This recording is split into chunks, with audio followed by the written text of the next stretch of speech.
Hello everyone, मैं हूं अंकुश शेड़ीमार। हाँ नो, आप पहली बार मुझे ऐसे ब्लेजर में देख रहे हैं। तो हुआ क्या ना, मेरे एक दोस्त का कॉल आया। उसने मुझे बोला, यार अंकुश तूने सारे रिवीजन वीडियोस एक टी शर्ट में निकाल दिए।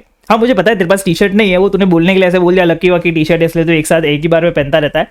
लेकिन ठीक है, वो एक बात हो गई। लेकिन यार अंकुश, पहला लेक्चर है, ब्लेजर वेजर पहन, थोड़ा तो अच्छा दिख।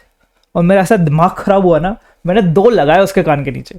फिर मुझे ऐसा रियलाइज हुआ, यार ये बात तो सही बोल रहा है कि मुझे थोड़ा तो अच्छा दिखना चाहिए, पहला लेक्चर है तो अब क्या है, तुम अगर दोस्त तुम्हारा कुछ सही बोल रहा है ना, तो तुम उसकी तारीफ नहीं कर सकते उसके मुंह के सामने, नहीं तो क्या वो सर पे चढ़ जाएगा।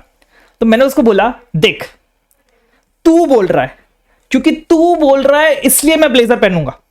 मतलब वैसे तो मैं बहुत अच्छा दिखता हूं, लेकिन तू बोल रहा है ना, इसलिए मैं ब्लेजर पहनूंगा, ठीक है? ओके। अब वैसे मैं अपने रूट्स को नहीं बुलाऊं, मैं अंदर तो अपनी वही वाली पुरानी वाली टी शर्ट ही पहन के आया हूं, क्योंकि एक ही टी शर्ट है मेरे पास, और ये ब्लेजर में डाल के आ गया ऊपर वाला, ये मिला था मुझे कहीं से।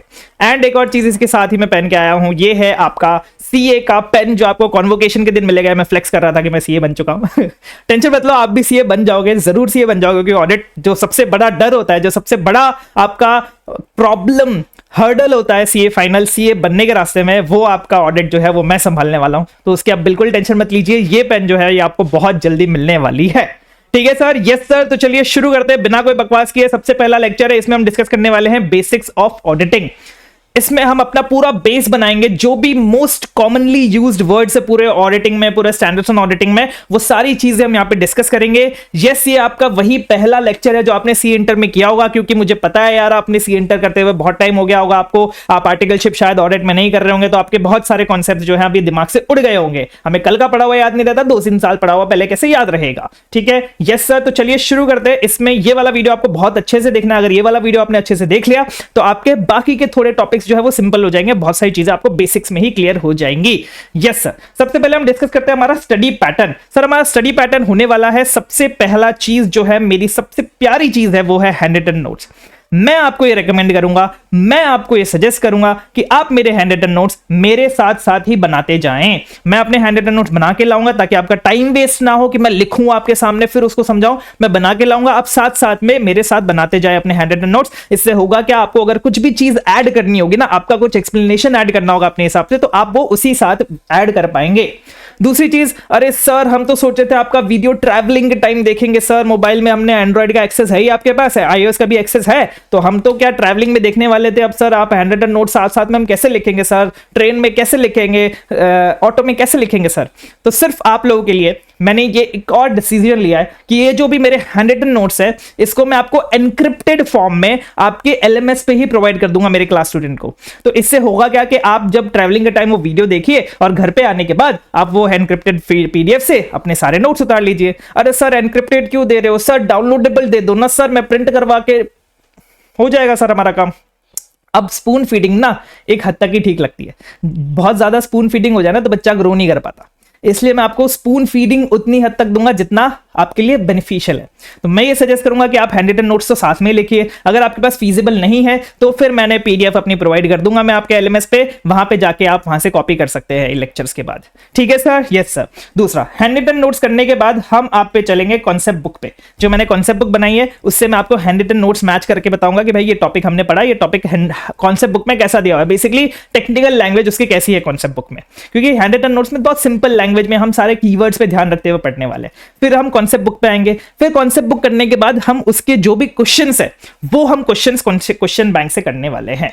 तो आप देखिए, सबसे पहले हमने वही टॉपिक हैंड रिटन नोट से किया, उसके बाद वही टॉपिक हमने कॉन्सेप्ट बुक से किया, वही टॉपिक के सारे क्वेश्चंस हमने क्वेश्चन बैंक से किए। तो 3 बार हमने वही टॉपिक कर लिया। फिर एक बार पूरे लेक्चर खत्म होने के बाद मैं लास्ट में सारी चीजों को समराइज कर दूंगा, तो चौथा रिवीजन हो गया। फिर बाद में मैं आपको रिवीजन वीडियोस प्रोवाइड करने वाला हूं, क्विक रिवीजन वीडियोस, 5वां रिवीजन हो गया। फिर छठा में शायद ऑडियो पॉड भी आपको प्रोवाइड कर दो उस पर्टिकुलर टॉपिक का, तो 7वां, छठा, 7वां, ऐसे कितने सारे रिवीजन्स मैं आपको करवा रहा हूं। लेकिन एक बात ध्यान रखना, ये जो मैं रिवीजन्स आपको करवा रहा हूं ना, ये मेरे रिवीजन्स है, ये आपके रिवीजन्स नहीं है। मैं जितनी बार बोल रहा हूं उससे मुझे याद हो रहा है, आपको याद नहीं हो रहा है। तो आपको सबसे पहली चीज करनी है, जैसे मैं जो भी बोलूं ना, बोलने के लिए बोलूं या फिर जो भी मैं कीवर्ड्स पे हाईलाइट करूं, जो भी स्टोरी बनाऊं, वो आपको भी साथ साथ में बोलनी है, बोलनी। ये भूल जाओ आपके आजू बाजू कोई आपका दोस्त आपको देख रहा है, कोई ऐसे परेशान कर देगा, कोई आप पे हंसेगा, अरे क्या बोल रहा है क्या बोल रहा है। आपका रिजल्ट है, आपके मार्क्स है, आपकी एग्जाम है, जो मार्क्स आएंगे वो आपके आएंगे, ना कि आपके दोस्त के, ना कि आपके आजू बाजू, आपके मम्मी पापा, आपके भाई बहन के। ये सिंपल सीधी सी बात आपको अगर अपने दिमाग में डालनी हो तो प्लीज डाल लीजिए कि ये आपकी एग्जाम है और आपको क्लियर करना है। किसी को फर्क नहीं पड़ता, कम आएंगे तो वो सुनाने आ जाएंगे, ठीक है। तो इसलिए खुद पे ध्यान दीजिए, खुद के लिए जो सही है वो कीजिए, बिना ये सोचे कि यार बाकी वो लोग क्या सोचेंगे, ठीक है। पहला आपको ये करना है। दूसरा, self revision is most important. मैं जितनी भी बार रिवाइज कर लूं वो आपके लिए बिल्कुल इंपॉर्टेंट नहीं है। आप कितनी बार खुद से पढ़ के रिवाइज कर रहे हैं, खुद से बोल के रिवाइज कर रहे हैं, वो आपके लिए सबसे ज्यादा इंपॉर्टेंट है, ठीक है sir. Yes sir, I hope I am clear with all this things. Yes sir. Next हम बात करते हैं पेपर पैटर्न के बारे में। तो हमारा पेपर सर हमको पता है सर, सीए फाइनल है सर, आर्टिकलशिप कर रहे हैं, ऐसे थोड़ी है। तो 100 मार्क्स का हमारा पेपर आएगा, उसमें 70 मार्क्स का क्या है हमारा डिस्क्रिप्टिव क्वेश्चंस आता है एंड 30 मार्क्स का हमारा एमसीक्यूज आता है। अब डिस्क्रिप्टिव क्वेश्चंस ना, डिस्क्रिप्टिव क्वेश्चंस के भी दो टाइप है। एक टाइप है हमारा डायरेक्ट क्वेश्चंस। डायरेक्ट क्वेश्चंस मतलब क्या होता है sir, what is audit, What is standards on auditing? What are the advantages of audit? तो ये हो गया हमारे डायरेक्ट क्वेश्चंस। सर ऐसे डायरेक्ट क्वेश्चंस फाइनल लेवल पे भी आते हैं, हमने तो इंटर पे देखा था, लेकिन फाइनल लेवल पे भी आते हैं। तो ऐसे डायरेक्ट क्वेश्चंस ना फाइनल लेवल पे नहीं आते। आईसीआई क्या करता है ना, ये what are the advantages of audit ये लास्ट में लिख देगा, बाकी ऊपर पूरी केस स्टडी में घुमाएगा, आपको पूरा पकड़ पकड़ के घुमाएगा, अरे ये हो गया, ये हो गया, ये हो गया, ये हो गया, लास्ट में एक लाइन लिख देगा what are the advantages of audit. तो ये ऐसे क्वेश्चंस आते हैं आपके पास direct questions CA final level पे, जो आपको लास्ट का सिर्फ एक क्वेश्चन देख के आपको समझ में आ जाएगा कि भाई ये पूछना क्या चाह रहा है, ठीक है। तो ये आपके जो डायरेक्ट क्वेश्चंस है ना, जो आपके डायरेक्टली कॉन्सेप्ट बुक से सॉल्व हो जाएंगे, क्योंकि what are the advantages of audit हम ऑलरेडी कॉन्सेप्ट बुक में पढ़ेंगे अच्छे से, तो ये आपके डायरेक्टली कॉन्सेप्ट बुक से ही सॉल्व हो जाएंगे। तो ये क्वेश्चंस के लिए मैंने आपका पार्ट 2 दिया है क्वेश्चन बैंक का, जो अगर आपके पास बहुत ज्यादा टाइम है जीवन में, बहुत ज्यादा टाइम है, तो आपको पार्ट 2 उठाना। बाकी आपके जो भी कॉन्सेप्चुअल क्वेश्चंस है, इंटरप्रिटेशनल क्वेश्चंस है, उसके लिए मैंने अलग पार्ट दिया है आपको, पार्ट 1 ऑफ क्वेश्चन बैंक। इसमें सारे आपके दिमाग लगाने वाले क्वेश्चंस है, एनालिटिकल क्वेश्चंस है, खुद से सोचना, खुद से आंसर लिखना, ये वाले क्वेश्चंस है। तो ये पार्ट 1 हमारे लिए बहुत ज्यादा इंपॉर्टेंट होने वाला है, और ये मैं आपको 100% क्वेश्चंस इसके क्लास में करवाने वाला हूं, ठीक है सर। Yes sir. अब बात करते हैं हमारा 30 मार्क्स एमसीक्यूज की। अब एमसीक्यूज के भी दो टाइप होते हैं। एक होता है इंडिपेंडेंट एमसीक्यू, मतलब एक क्वेश्चन, उसके 4 ऑप्शन, एक आंसर। एक होता है केस सिनेरियोस, मतलब एक बहुत बड़ा बड़ा केस डाल दिया 4-5 पैराग्राफ का, फिर 4-5 एमसीक्यूज उसी केस से पूछ लिए, तो वो होता है केस सिनेरियोस। तो यहां पे भी मिक्स आता है, मतलब आप समझ लीजिए 12 क्वेश्चन आप केस सिनेरियो के मान लीजिए, मतलब हर एमसीक्यू 2 मार्क का होता है, तो 24 मार्क का एमसीक्यू आप केस सिनेरियो से मान लीजिए, और 6 मार्क का इंडिपेंडेंट एमसीक्यूज आता है। तो इसके लिए मैंने अभी 1-2 दिन पहले ही मेरे टेलीग्राम चैनल पे एक एमसीक्यू बुकलेट प्रोवाइड करी है।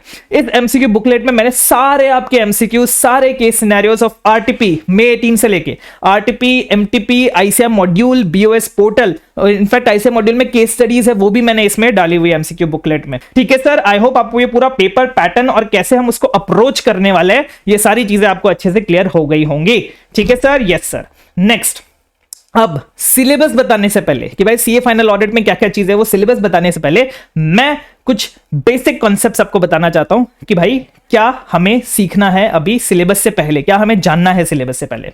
सबसे पहली चीज आती है ऑडिट। What is audit? आपका बचपन से ऑडिट होता आ रहा है क्या सर? हमने ऑडिट तो सर हमने तो सीए इंटरमीडिएट में आके सुना था, आप ऐसे कैसे कह सकते हो कि हमारा बचपन से ऑडिट होता आ रहा है? आपको याद है आप जब स्कूल में थे, जब आप ना पेपर्स लिखते थे अपने, जो आपके एग्जाम्स होते थे उसमें आप पेपर लिखते थे, फिर आपके टीचर जो था उस पेपर को चेक करता था, अरे सर क्या याद दिला रहे हो सर, ऐसे एग्जाम मत याद दिलाया करो सर, और कुछ भी ऐसे मजे सर बॉलीवुड बातें करो सर, कहाँ एग्जाम की बातें कर रहे हो आप सर, एग्जाम तो अभी बहुत टाइम है सर, बहुत टाइम है अभी एग्जाम को, ठीक है, तो एग्जाम की बातें मत करो, ठीक है। तो आपको अगर याद हो तो आपका जो टीचर पेपर चेक करता है वो किस बेसिस पे करता है? वो सजेस्टेड आंसर के बेसिस पे करता है। चलो आईसीआई का एग्जांपल ले लेते हैं। वो आपका जो आंसर शीट होता है, आपकी जो आंसर शीट होता है, वो किसके बेसिस पे चेक करता है? सजेस्टेड आंसर के बेसिस पे चेक करता है। तो इसको ही हम ऑडिट बोलते हैं। तो सिंपल लैंग्वेज में मैं आपको बहुत सिंपल लैंग्वेज समझाने वाला हूं। जो आईसीआई के एग्जाम में जो क्वेश्चन आने वाले हैं ना, उसमें मैं टेक्निकल लैंग्वेज यूज करूंगा, जो टेक्निकल लैंग्वेज आपको आंसर में लिखनी है। बाकी जो क्वेश्चन आपके आने ही नहीं वाले, जो बहुत ही बेसिक है, जो सीए फाइनल्स के सीए इंटर लेवल पे भी नहीं आने वाले ऐसे क्वेश्चन, वो क्वेश्चन मैं आपको एकदम सिंपल लैंग्वेज में समझाने वाला, आपको उसी लैंग्वेज में समझना है, आपको उनकी डेफिनेशन पे नहीं जाना है, ठीक है सर? Yes sir. तो ऑडिट का मतलब होता है चेकिंग, ठीक है, जैसे हमने आंसर शीट को चेक किया अगेंस्ट सजेस्टेड आंसर, उसको हम ऑडिट बोलते हैं। सर हमारा जो सिलेबस है ना, उसमें जो ऑडिट की बात हो रही है वो है चेकिंग फाइनेंशियल स्टेटमेंट्स। हम इसमें किसको चेक कर रहे हैं? फाइनेंशियल स्टेटमेंट्स को चेक कर रहे हैं।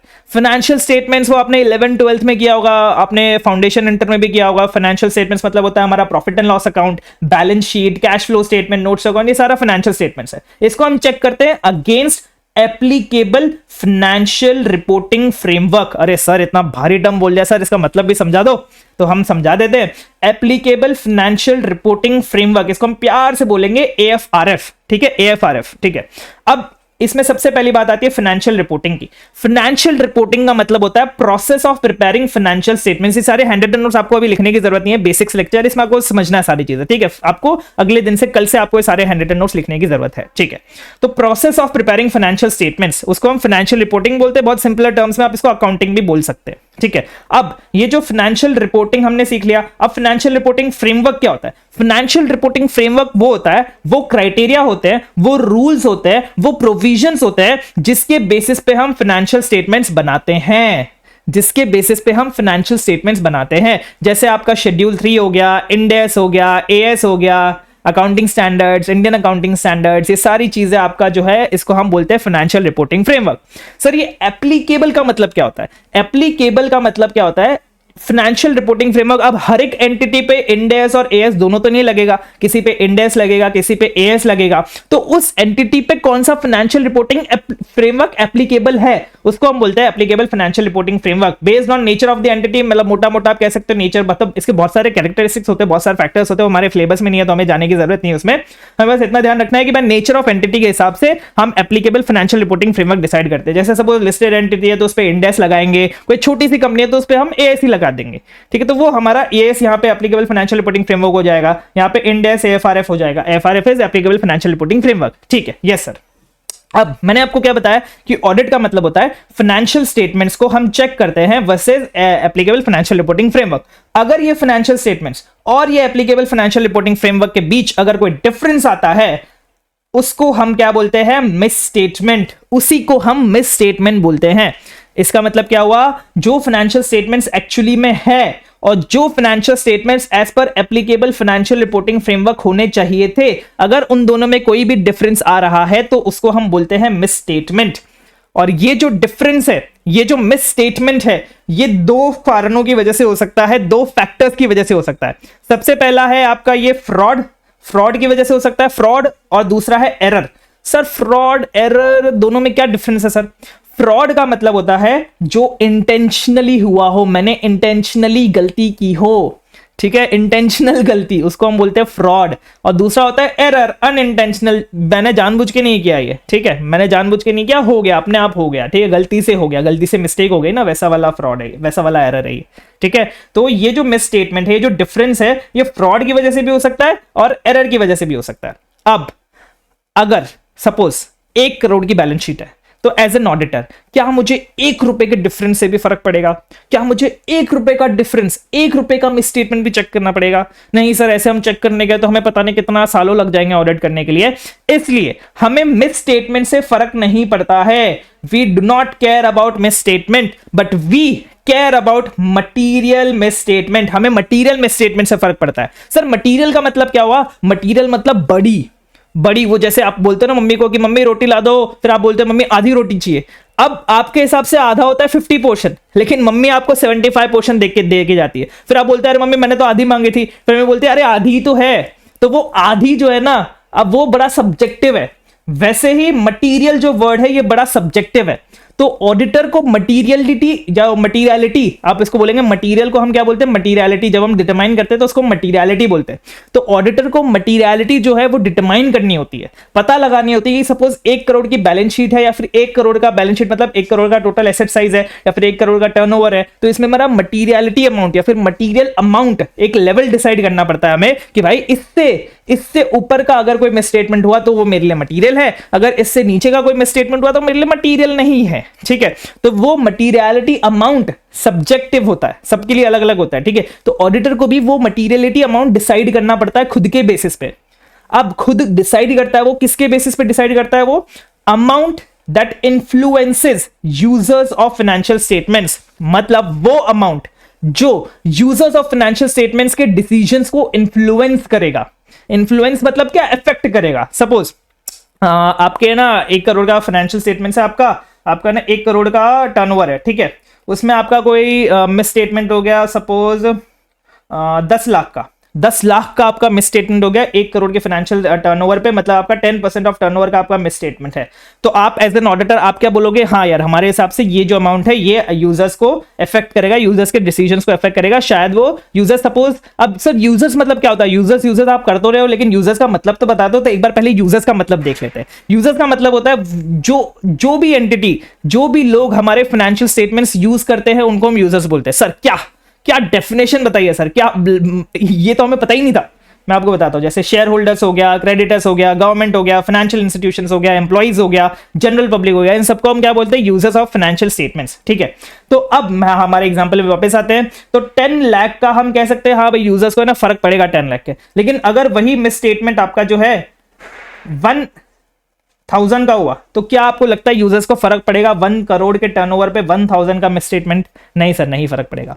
तो ऑडिटर ऐसे ही मटीरियलिटी लेवल डिसाइड करता है कि कितने अमाउंट का मिस स्टेटमेंट यूजर्स को उससे फर्क पड़ेगा और कितने अमाउंट से यूजर्स को फर्क नहीं पड़ेगा, ठीक है। Yes sir. तो अब हम बात करते हैं, सबसे ये पहले हमने बात कर ली भाई ऑडिट क्या होता है, कैसे करते हैं हम उस ऑडिट को, क्या चेक करते हैं और मटीरियल मिस स्टेटमेंट ये सब क्या होता है। अब हम बात करते हैं ऑडिट क्यों होता है। आप मुझे एक बात बताइए, आप किसी कंपनी में इन्वेस्ट करने वाले, ठीक है, आप किसी कंपनी में शेयर्स होल्ड करते हैं, आप किसी कंपनी में इन्वेस्ट करने वाले। दूसरा, आप गवर्नमेंट है और आपको उस कंपनी से टैक्स कलेक्ट करना है, क्योंकि भाई कंपनी ने जितना कमाया उससे आपको उसको टैक्स कलेक्ट करना है। तीसरा, वो कंपनी आपके पास आई, आप बैंक है, वो कंपनी आपके पास आई कि आपको लोन देना है। अब आप क्या चेक करोगे, आप उस कंपनी का चेक करोगे फाइनेंशियल स्टेटमेंट्स, ठीक है। आप बोलोगे अच्छा एज एन इन्वेस्टर आप फाइनेंशियल स्टेटमेंट चेक करोगे, भाई फाइनेंशियल स्टेटमेंट्स में कितना है, उसका बैलेंस शीट कितना है, उसका एसेट्स कितना है, उसका टर्नओवर कितना है, प्रॉफिट कितना है, यही सारी चीजें गवर्नमेंट भी देखेगी और ये सारी चीजें बैंक भी देखेगा। अब ये जो फाइनेंशियल स्टेटमेंट्स है ये बनाए किसने? ये फाइनेंशियल स्टेटमेंट्स बनाए हैं मैनेजमेंट ने। सर ये मैनेजमेंट का मतलब क्या होता है, ये हम थोड़ी देर में बस डिस्कस करने वाले हैं, थोड़ा सा आप रुकिए। बट ये जो फाइनेंशियल स्टेटमेंट्स है ये बनाए किसने? ये मैनेजमेंट ने बनाया, जिसको हम प्यार से बोलेंगे एमजीटी। तो मैनेजमेंट ने ये फाइनेंशियल स्टेटमेंट्स बनाए और हम उसी फाइनेंशियल स्टेटमेंट्स पे रिलाय करना चाह रहे हैं। हम उसी फाइनेंशियल स्टेटमेंट्स को ऐसा मान रहे हैं कि हाँ वो फाइनेंशियल स्टेटमेंट सही है, फिर हम अपना डिसीजंस ले रहे हैं कि हमें इन्वेस्ट करना है, टैक्स कितना कलेक्ट करना है, लोन देना है कि नहीं देना है। अब वो जो मैनेजमेंट है, क्या वो फाइनेंशियल स्टेटमेंट्स में मैनिपुलेशन कर सकती है? बिल्कुल सर कर सकती है। अगर उसको इन्वेस्टमेंट ज्यादा लेनी है तो अपना प्रॉफिट ज्यादा दिखाएगी, टैक्स कम पे करना है तो प्रॉफिट कम दिखाएगी, लोन लेना है तो वो प्रॉफिट ज्यादा दिखाएगी। तो ऑब्वियसली जो मैनेजमेंट है ना वो मैनिपुलेट कर सकती है फाइनेंशियल स्टेटमेंट्स को, राइट। अब फाइनेंशियल स्टेटमेंट्स मैनिपुलेटेड है या नहीं है, फाइनेंशियल स्टेटमेंट सही है या नहीं है, ये चेक करने के लिए हम ऑडिट करते हैं। इसलिए हम ऑडिटर को अपॉइंट करते हैं। ऑडिटर मतलब वो बंदा जो ऑडिट करता है, समझे। क्योंकि फाइनेंशियल स्टेटमेंट सही है या नहीं है उस पर हम रिलाय कर सकते हैं या नहीं कर सकते, इसलिए हम फाइनेंशियल स्टेटमेंट की चेकिंग करवाते हैं ऑडिटर के द्वारा, ठीक है। अब मुझे एक बात बताइए कि जो फाइनेंशियल स्टेटमेंट्स है, जिस एंटिटी के वो फाइनेंशियल स्टेटमेंट्स है, सपोज मैनेजिंग डायरेक्टर है, मैनेजिंग डायरेक्टर का कोई भाई है, क्या हम उस मैनेजिंग डायरेक्टर के भाई को अपना ऑडिटर बना सकते हैं उस एंटिटी का? हाँ सर बना तो सकते हैं, ऑडिटर बनाने में क्या ही दिक्कत है। लेकिन क्या आपको नहीं लगता वो जो ऑडिटर है, जो मैनेजिंग डायरेक्टर का भाई है, वो एंटिटी के फेवर में ज्यादा काम करेगा, एंटिटी के अगेंस्ट, या फिर उसको कुछ भी मिस स्टेटमेंट मिल जाए, मटीरियल मिस स्टेटमेंट दिख जाए तो उसको बताएगा नहीं लोगों को। हाँ सर ये भी सही बात है आपकी। तो इसीलिए एक और पॉइंट आता है हमारे पास कि भाई ये जो ऑडिटर है ना, ये किसी भी वे में कनेक्टेड नहीं होना चाहिए एंटिटी के साथ, एंटिटी के साथ किसी भी वे में कनेक्टेड नहीं होना चाहिए। सर ये एंटिटी, सर ये एंटिटी का मतलब क्या होता है? एंटिटी का मतलब होता है कोई भी ऐसी चीज जो बिजनेस कर रही है। जैसे प्रोप्राइटरी फर्म बिजनेस कर रही है तो उसको हम एंटिटी बोलते हैं, पार्टनरशिप फर्म को एंटिटी बोलते हैं, एलएलपी को एंटिटी बोलते हैं, कंपनी को एंटिटी बोलते हैं। जो भी चीज बिजनेस कर रही है उसको हम एंटिटी बोलते हैं, ठीक है। तो ये एंटिटी के साथ किसी भी वे में कनेक्टेड नहीं होना चाहिए। इसलिए हम इसको क्या बोलते हैं? Independent auditor. Auditor should be independent of the entity that he is auditing. You should be independent. आपको इंडिपेंडेंट बनना पड़ेगा। अब ये इंडिपेंडेंट की बहुत सारे रिक्वायरमेंट्स थी पहले कंपनी ऑडिट में, वो सारी रिक्वायरमेंट्स अब आपके लेवल पे, आपके नए सिलेबस में नहीं है, तो ये खुशी की बात है आपके लिए क्योंकि बहुत सारे लिमिट्स थे उसमें, ठीक है। Yes sir. तो अब ये जब इंडिपेंडेंट ऑडिटर ऑडिट करेगा फाइनेंशियल स्टेटमेंट्स की जो मैनेजमेंट ने प्रिपेयर किए हैं और बोलेगा कि हाँ ये फाइनेंशियल स्टेटमेंट सही है या फिर ये फाइनेंशियल स्टेटमेंट गलत है, इससे क्या होगा? ये अश्योरेंस दे रहा है इन लोगों को यूजर्स ऑफ फाइनेंशियल स्टेटमेंट्स को क्या कर रहा है, ये अश्योरेंस दे रहा है। सर ये अश्योरेंस का मतलब क्या होता है वो भी हम थोड़ी देर में देखने वाले हैं। तो अभी तक हमको दो चीज वापस देखनी थी, मैनेजमेंट और अश्योरेंस। और मैंने आपको बता दिया कि भाई हम ऑडिट क्यों करवाते हैं, ताकि इंडिपेंडेंट ऑडिटर ऑडिट करके यूजर्स ऑफ फाइनेंशियल स्टेटमेंट्स को अश्योरेंस दे सके कि फाइनेंशियल स्टेटमेंट्स या तो सही बने हैं या तो गलत बने हैं, मैंने जैसा चेक किया। अब दूसरी चीज, दूसरा क्या कारण है, एंटिटी में ना बहुत सारे रिस्क होते हैं। ठीक है, रिस्क है तो इश्क है वैसा नहीं है, लेकिन हर एक रिस्क के लिए एक कंट्रोल होना चाहिए। रिस्क है तो कंट्रोल तो होना चाहिए। ठीक है, तो रिस्क क्या होता है मैं आपको एक एग्जांपल के थ्रू समझाता हूं। आप आर्टिकल लो, ठीक है, हम आर्टिकल है ना, बहुत सारे ऐसे एक्सपेंसेस के होते हैं, वो क्लेम वेम कर लेते हैं। हम जाएंगे भले हम पैदल, लेकिन दिखाएंगे हम कैब का बिल, खाएंगे भले हम 100 का, दिखाएंगे 500 का बिल। अरे बाप रे, ये तो धोती खोल रहा है। तो वही ये सारे क्या, ये हमारा रिस्क है। एंटिटी का तो रिसोर्सेज जा रहा है ना, इसमें वेस्ट हो रहा है, एंटिटी का रिसोर्सेज, एंटिटी की मनी जा रही है, एंटिटी का पैसा जा रहा है। तो ये रिस्क के ऊपर एक कंट्रोल है। सपोज एंटिटी का हर एक रिस्क के लिए कंट्रोल होना चाहिए एंटिटी के पास। तो ये रिस्क का एंटिटी के पास कंट्रोल है कि वो उनका जो मैनेजर है, आपका जो आर्टिकल हो, आपका जो मैनेजर है, वो आपके सारे क्लेम्स अप्रूव करता है, वो चेक करता है कि भाई आपके क्लेम सारे एलिजिबल है या नहीं है। तो इसलिए ये इसको हम क्या बोलते हैं, कंट्रोल्स। अब इसी से मिलता जुलता वर्ड आता है इंटरनल कंट्रोल। इंटरनल कंट्रोल का मतलब क्या होता है, वो सारे सिस्टम्स, वो सारे प्रोसेसेस जो मैनेजमेंट ने इंप्लीमेंट किए हैं ताकि वो ऑर्गेनाइजेशंस के ऑब्जेक्टिव को अचीव कर पाए। ऑर्गेनाइजेशन का ऑब्जेक्टिव है कि हमें भाई इतना टर्नओवर कमाना है, हमें इतना बड़ा बनना है, ये पोजीशन पे जाना है, सारे ऑब्जेक्टिव्स, उसके छोटे छोटे और ऑब्जेक्टिव्स होते हैं। तो ये सारे ऑब्जेक्टिव्स को अचीव कर पाए, ये ऐसे सिस्टम्स और प्रोसेसेस हमें बताना है, बनाना है, ये मैनेजमेंट को बनाना है। ठीक है, इसको हम बोलते हैं इंटरनल कंट्रोल। मतलब वही कंट्रोल जो एंटिटी के अंदर होते हैं, एंटिटी खुद लगाती है उन कंट्रोल्स को। अगर ये इंटरनल कंट्रोल्स हमारे इस मदद नहीं कर रहे, हमारे ऑर्गेनाइजेशन के ऑब्जेक्टिव्स को हेल्प करने में अचीव नहीं कर रहे, जैसा हमने सोचा था वैसे काम नहीं कर रहे, तो हम बोलते हैं there are deficiencies in internal control. क्या बोलते हैं इसको हम, प्यारा सा वर्ड है ये, बहुत अच्छा सा वर्ड है, डेफिशिएंसीज इन इंटरनल कंट्रोल। ठीक है, यस सर। अब हम बात कर लेते हैं, सबसे पहले हम इसकी बात कर लेते हैं मैनेजमेंट की और एश्योरेंस की, फिर हम नीचे ये वाली बात करेंगे। अब बात करते हैं हम मैनेजमेंट की। तो एक होता है मैनेजमेंट, जिसको हम प्यार से बोलेंगे एमजीटी, और दूसरा होता है दोस्त चार्ज विद गवर्नेंस। ठीक है, जिनके पास पूरा गवर्नेंस है एंटिटी का। एक वो जो मैनेज कर रहे हैं एंटिटी को डे टू डे बेसिस पे, डे टू डे अफेयर्स में वो एंटिटी का शामिल है और वो मैनेज कर रहे हैं पूरी एंटिटी को। और एक जो स्ट्रेटेजिक डायरेक्शन दे रहे हैं एंटिटी की, दोस्त चार्ज विद गवर्नेंस, जिसको हम प्यार से बोलेंगे टीसीडब्ल्यूजी।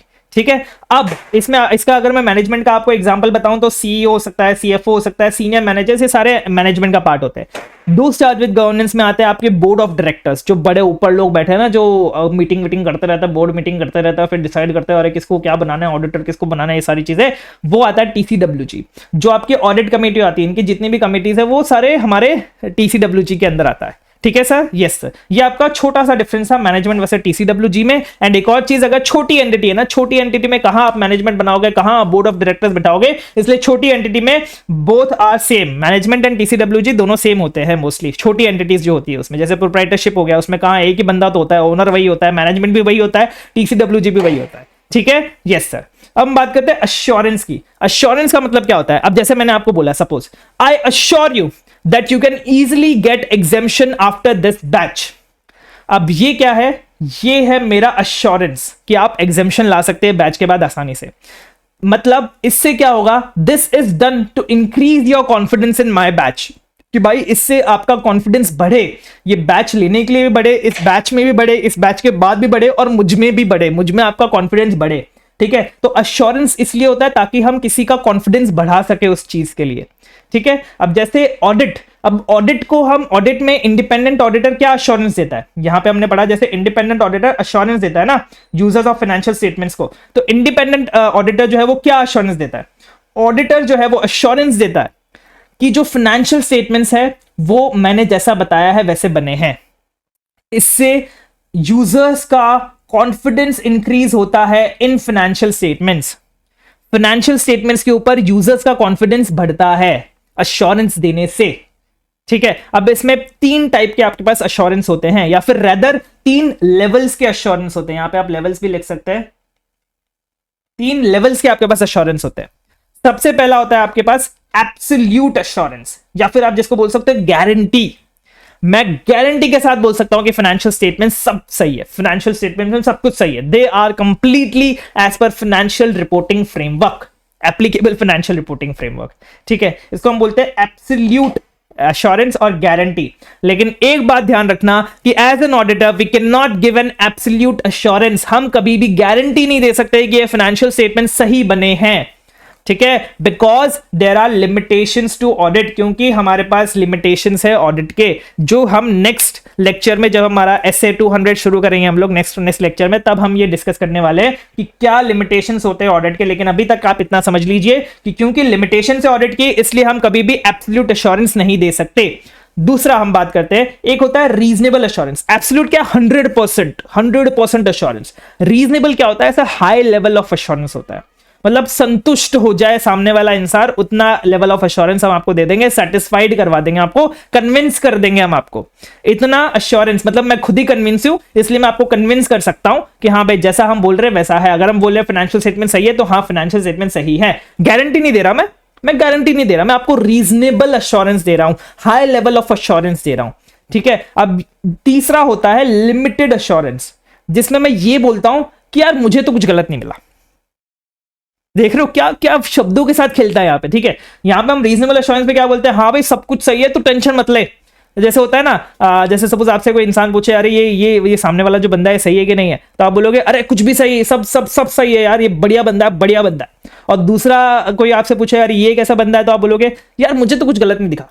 हो सकता है गलत हो, ठीक है, देयर आर हाई चांसेस कि वो गलत भी हो, लेकिन मुझे तो कुछ गलत नहीं मिला इसमें। ठीक है, ये बढ़िया बंदा लगा, मुझे तो बढ़िया बंदा लगा, और ये बढ़िया बंदा है, ये है आपका रीजनेबल एश्योरेंस। और मैं गारंटी के साथ दे सकता हूं कि ये बढ़िया बंदा है ही, ये है आपका एब्सोल्यूट एश्योरेंस। ठीक है, पता नहीं क्या एग्जांपल है, लेकिन हाँ, लिमिटेड एश्योरेंस आपका लोअर लेवल ऑफ एश्योरेंस होता है, रीजनेबल आपका हाई लेवल होता है, एब्सोल्यूट आपका गारंटी होता है। ठीक है, उससे ऊपर कुछ भी नहीं हो सकता। अब अगर आपको रीजनेबल लेवल ऑफ एश्योरेंस चाहिए, अगर आपको एश्योरेंस ज्यादा चाहिए, किसको ज्यादा चाहिए, ऑडिटर को। ऑडिटर को पहले एश्योरेंस मिलेगा, फिर ही तो आगे वो एश्योरेंस देगा ना। ठीक है, पहले आप एश्योरेंस लोगे कि हाँ, आपको लगेगा कि हाँ भाई फाइनेंशियल स्टेटमेंट सब कुछ सही है, फिर आप आगे बताओगे ना लोगों को हाँ सब कुछ सही है। तो पहले आप रीजनेबल एश्योरेंस लोगे, कहां से लोगे, फाइनेंशियल स्टेटमेंट्स को चेक करके लोगे। फाइनेंशियल स्टेटमेंट्स को चेक करने के लिए हम क्या करते हैं, प्रोसीजर्स करते हैं। जो भी हम फाइनेंशियल स्टेटमेंट्स को अलग अलग तरीकों से चेक करते हैं, जो हम आगे डिस्कस करने वाले पूरे ऑडिट में यही चलने वाला है, उसको हम बोलते हैं प्रोसीजर्स। तो हमें अगर रीजनेबल एश्योरेंस चाहिए तो हमें डिटेल्ड प्रोसीजर्स करने पड़ेंगे। ठीक है, और अगर हमें लिमिटेड एश्योरेंस चाहिए, हमें ज्यादा एश्योरेंस नहीं चाहिए, लोअर लेवल ऑफ एश्योरेंस चाहिए, तो हम लिमिटेड थोड़े से प्रोसीजर्स करके भी काम चला सकते हैं। ठीक है, वो हम डिस्कस करेंगे अच्छे से। इसको जो हमारा लिमिटेड प्रोसीजर्स होता है ना, उसको हम क्या बोलते हैं, रिव्यू। रिव्यू में हमें लिमिटेड एश्योरेंस देना पड़ता है और लिमिटेड प्रोसीजर्स करनी पड़ती है। ठीक है, रिव्यू, ये बात ध्यान रखना, रिव्यू जो आपके बाद में आएगा, स्टैंडर्ड्स ऑन ऑडिटिंग के बाद आएगा। अभी हम जिसकी बात कर रहे हैं वो है डिटेल्ड प्रोसीजर्स की। हमें ऑडिट में डिटेल्ड प्रोसीजर्स करनी पड़ती है, क्योंकि हमें ऑडिट में रीजनेबल एश्योरेंस देना पड़ता है यूजर्स ऑफ फाइनेंशियल स्टेटमेंट्स को कि जैसा मैं बोल रहा हूं वैसा सही है। ठीक है, अब इसमें हम बात करते हैं हमारा ऑब्जेक्टिव क्या होता है एज एन ऑडिटर। यहां पे मैंने आपको सारी चीजें बता दी, ऑडिट का मतलब क्या होता है, व्हाई ऑडिट। अब हम बात करने वाले हैं एज एन ऑडिटर हमारा क्या ऑब्जेक्टिव है ऑडिट को करने का। तो हमारा ऑब्जेक्टिव ही है रीजनेबल एश्योरेंस लेना। हमारा ऑब्जेक्टिव क्या है, रीजनेबल एश्योरेंस लेना। क्या रीजनेबल एश्योरेंस लेना कि फाइनेंशियल स्टेटमेंट्स में मटेरियल मिसस्टेटमेंट, मतलब मटेरियल मिसस्टेटमेंट, कि फाइनेंशियल स्टेटमेंट्स में मटेरियल मिसस्टेटमेंट नहीं है। फाइनेंशियल स्टेटमेंट मटेरियल मिसस्टेटमेंट नहीं है, इसका मतलब क्या, financial statements as per applicable financial reporting framework बने हैं। इसका हमें रीजनेबल एश्योरेंस लेना है। और क्या मैं ये एश्योरेंस लेके घर पे बैठ जाऊं, नहीं सर, मेरे लिए थोड़ी लेना था एश्योरेंस, मुझे तो यूजर्स के लिए लेना था। तो यूजर्स को बताना पड़ेगा ना, मैं बोल के थोड़ी बताऊंगा एक एक यूजर को, आ तो इधर तेरे को बताता हूं, आ तो इधर तेरे को बताता हूं, ऐसा तो नहीं करूंगा ना। मैं अपनी एक रिपोर्ट इश्यू करूंगा, रिटर्न रिपोर्ट इश्यू करूंगा, वो भी ऐसे आपका ऐसे 700 में चीजें डिस्कस करेंगे। मैं एक रिपोर्ट इश्यू करूंगा, पूरी बकायदा, पूरी अच्छे से फॉर्मेटिंग के साथ एक रिपोर्ट इश्यू करूंगा। उसमें मैं बताऊंगा मेरा क्या ओपिनियन है, मेरा क्या एश्योरेंस है, मेरा क्या कंक्लूजन है। वो रिपोर्टिंग भी मुझे as per standards on auditing करनी पड़ेगी, जैसा स्टैंडर्ड्स ऑन ऑडिटिंग ने बोला है। अब मैंने रीजनेबल एश्योरेंस ले भी लिया और रीजनेबल एश्योरेंस यूजर्स को बोल भी दिया, प्रोवाइड भी कर दिया अपने ऑडिट रिपोर्ट के फॉर्म में। तो हमारा confidence of users in financial statements जो है वो इंक्रीज हो जाएगा। यूजर्स का जो कॉन्फिडेंस है फाइनेंशियल स्टेटमेंट्स में अब बढ़ने लगेगा कि भाई हाँ, ऑडिटर है, इंडिपेंडेंट ऑडिटर है, उसने चेक किया है, वो अगर सही बोल रहा है तो हाँ फाइनेंशियल स्टेटमेंट सही होंगे। ठीक है, यस सर। बीच में जो हमने छोड़ दिया था उसकी बात करते हैं। यहां पे हम बात कर रहे थे रिस्क की। रिस्क है तो इश्क है, नहीं रिस्क है तो कंट्रोल है। तो अब हम रिस्क की बात कर रहे थे। जो हम रिस्क आइडेंटिफाई करते हैं ना, हमारा ऑडिट में सबसे पहला काम, ठीक है, हमारा ऑडिट में सबसे पहला, ऑडिटर के प्रोसीजर ये सब करने से पहले हमारा पहला काम होता है रिस्क असेसमेंट प्रोसीजर करना, जिसमें हम रिस्क को आइडेंटिफाई करते हैं, जिसको हम प्यार से रैप बोलते हैं, RAP। सर ये तो आप बहुत आगे चले गए। हाँ, मैं बहुत आगे चला गया, पीछे भी लेके आऊंगा आपको थोड़ी देर में, रुकिए। तो हम जब रिस्क आइडेंटिफाई करते हैं ना, रिस्क जब एसेस करते हैं, उसको हम बोलते हैं रिस्क असेसमेंट प्रोसीजर, प्यार से रैप। अब ये रिस्क असेसमेंट प्रोसीजर में आपके 3 टाइप ऑफ प्रोसीजर्स होते हैं। सबसे पहला होता है इंक्वायरी। सर इंक्वायरी, हाँ वो जो हम कॉल में लगा के रेलवे इंक्वायरी करते हैं सर, वैसी वाली कुछ इंक्वायरी? हाँ वैसी ही वाली कुछ इंक्वायरी है। इसमें आप बोल के, मैनेजमेंट से पूछ के, मतलब आपने अगर ऑडिट किया हो आर्टिकलशिप में या फिर आपने इंटर में पढ़ा होगा कि हम मैनेजमेंट से बोल के पूछते हैं सारी चीजें कि अच्छा ये कैसे हुआ, आपने ये कैसे किया, आपका ये प्रोसेस कैसा है, आपका इसका एविडेंस कौन सा है, ये एविडेंस तो दिखाइए मुझे। तो इससे जो भी हम बोलते हैं ना, ये आप बोलते हो अरे सर हम तो ऐसे टाइम पास बोल रहे हैं, लेकिन इसको हम इंक्वायरी बोलते हैं। ऑडिट के पर्पस से, ऑडिट की लैंग्वेज में इसको हम इंक्वायरी बोलते हैं। दूसरा आपका आता है एनालिटिकल प्रोसीजर्स। ओ भाई सर ये तो बहुत टिपिकल होगा ना सर, एनालिटिकल प्रोसीजर्स करना मतलब कितना भारी है, नाम ही इतना भारी है। एनालिटिकल क्वेश्चन सुन के मेरा दिमाग खराब हो जाता है। आप ये तो एनालिटिकल प्रोसीजर्स है, तो ये कुछ भी नहीं है। एनालिटिकल प्रोसीजर्स क्या होते हैं? आपको बस अपना एनालिसिस करना होता है इन टर्म्स की, सपोज आप है ना प्रॉफिट चेक कर रहे हो, ठीक है, आप P&L चेक कर रहे हो, तो आपने देखा कि अरे आप प्रॉफिट तो है ना पिछले साल लॉस में थी कंपनी 100 करोड़ के, उसके पिछले साल लॉस में थी कंपनी 200 करोड़ के, लास्ट ईयर कंपनी जो थी वो लॉस में थी 300 करोड़ के, और अब अचानक से 1000 करोड़ का प्रॉफिट आ गया। ये कैसे हुआ? तो इससे आपको पता चलता है कि यार कौन कौन सी चीजें कंपनी में अनयूजुअल हुई हैं, कौन कौन सी पिछले साल से रिलेटेड, पिछले साल से कंपेयर करोगे तो आपको पता चलेगा पिछले साल तो हमारी ऐसी चल रही थी और अब ऐसी हो गई, ऐसा क्यों हुआ। दूसरा आप आता है, इसमें मैं सारे टेक्निक्स, थोड़े बहुत टेक्निक्स बता रही, तो ट्रेंड एनालिसिस हो गया। दूसरा आपका ऐसा हुआ कि आपने देखा कि यार पिछले साल ना एम्प्लॉइज जो थे कंपनी के वो 1000 थे, तो उनका सपोज जो हमारा एक्सपेंस आ रहा था, एम्प्लॉय एक्सपेंस, वो भी 1000 रुपए आ रहा था। अब इस साल एम्प्लॉइज तो 500 हो गए, लेकिन एक्सपेंस 1500 दिखा रहे हैं लोग, एम्प्लॉइज एक्सपेंस, ऐसा कैसे? तो ये भी आपका, ये सारे जो भी चीजें सब अच्छे से डिस्कस करेंगे। ऐसे 520 में आपका पूरा आएगा एनालिटिकल प्रोसीजर्स, ये हम रिस्क असेसमेंट प्रोसीजर्स में भी इंक्लूड करते हैं। तीसरा आता है ऑब्जर्वेशन एंड इंस्पेक्शन। ऑब्जर्वेशन मतलब आप किसी चीज को होता हुआ देख रहे हो, जैसे सपोज कोई आपके सामने इन्वेंट्री, आपको पता है इन्वेंट्री क्या होती है? जिस भी गुड्स में सर कंपनी जो है वो डील करती है उसको हम इन्वेंट्री बोलते हैं, ठीक है। या फिर आप रॉ मटेरियल की भी इन्वेंट्री होती है जो कंपनी लेके आती है, स्टॉक बेसिकली आपके जो भी गुड्स है उसका स्टॉक। तो इन्वेंट्री को चेक करने के लिए सबसे बढ़िया प्रोसीजर जो होता है वो होता है इन्वेंट्री काउंट, कि आपने इन्वेंट्री का काउंट कर लिया कि भाई क्या इन्वेंट्री है, कितनी इन्वेंट्री है, देखा आपके पास वो है, आपके पास पूरी लिस्ट है, और देख लिया जाके कि हाँ ये इन्वेंट्री है या नहीं है, इन्वेंट्री है या नहीं है, ठीक है। तो वो जब इन्वेंट्री काउंट आप देख रहे हो, किसी कोई मैनेजमेंट का बंदा कर रहा है और उसको आप देख रहे हो, तो उसको हम क्या बोलते हैं? ऑब्जर्वेशन। और दूसरा आता है इंस्पेक्शन। इंस्पेक्शन होता है डॉक्यूमेंट्स का। किसका इंस्पेक्शन होता है? डॉक्यूमेंट्स का इंस्पेक्शन होता है कि आप गए, आपने कोई डॉक्यूमेंट उठाई, आपने कोई एविडेंस उठाया, उसका इंस्पेक्शन करने लगे, चेक करने लगे कि उसमें सारी चीजें अच्छे से है या नहीं है, उसको हम बोलते हैं इंस्पेक्शन। अब ये जो हम रिस्क असेसमेंट प्रोसीजर करते हैं ना, तो हमारा मेन मकसद होता है रिस्क असेसमेंट प्रोसीजर को करने का, risk of material miss statements को आइडेंटिफाई करना। फाइनेंशियल स्टेटमेंट्स में मटेरियल मिस स्टेटमेंट्स होने का चांस कितना है, उसको हम बोलते हैं risk of material miss statement, जिसको हम प्यार से बोलेंगे रोमम, ROMM, रोमम, risk of material miss statement, ठीक है। अभी हमने पूरा, सपोज हमने पूरा रिस्क असेसमेंट प्रोसीजर जो है वो कर लिया। अब हम आते हैं फर्दर ऑडिट प्रोसीजर्स पे। फर्दर मतलब इसके बाद वाले, जिसको हम नाम से ही, इसका नाम ही फर्दर ऑडिट प्रोसीजर है, फैप, ठीक है। तो पहले हमने रैप किया, फिर हम फैप करेंगे। अब फैप फर्दर ऑडिट प्रोसीजर्स में भी 2 टाइप के होते हैं मोस्टली। एक होता है test of controls.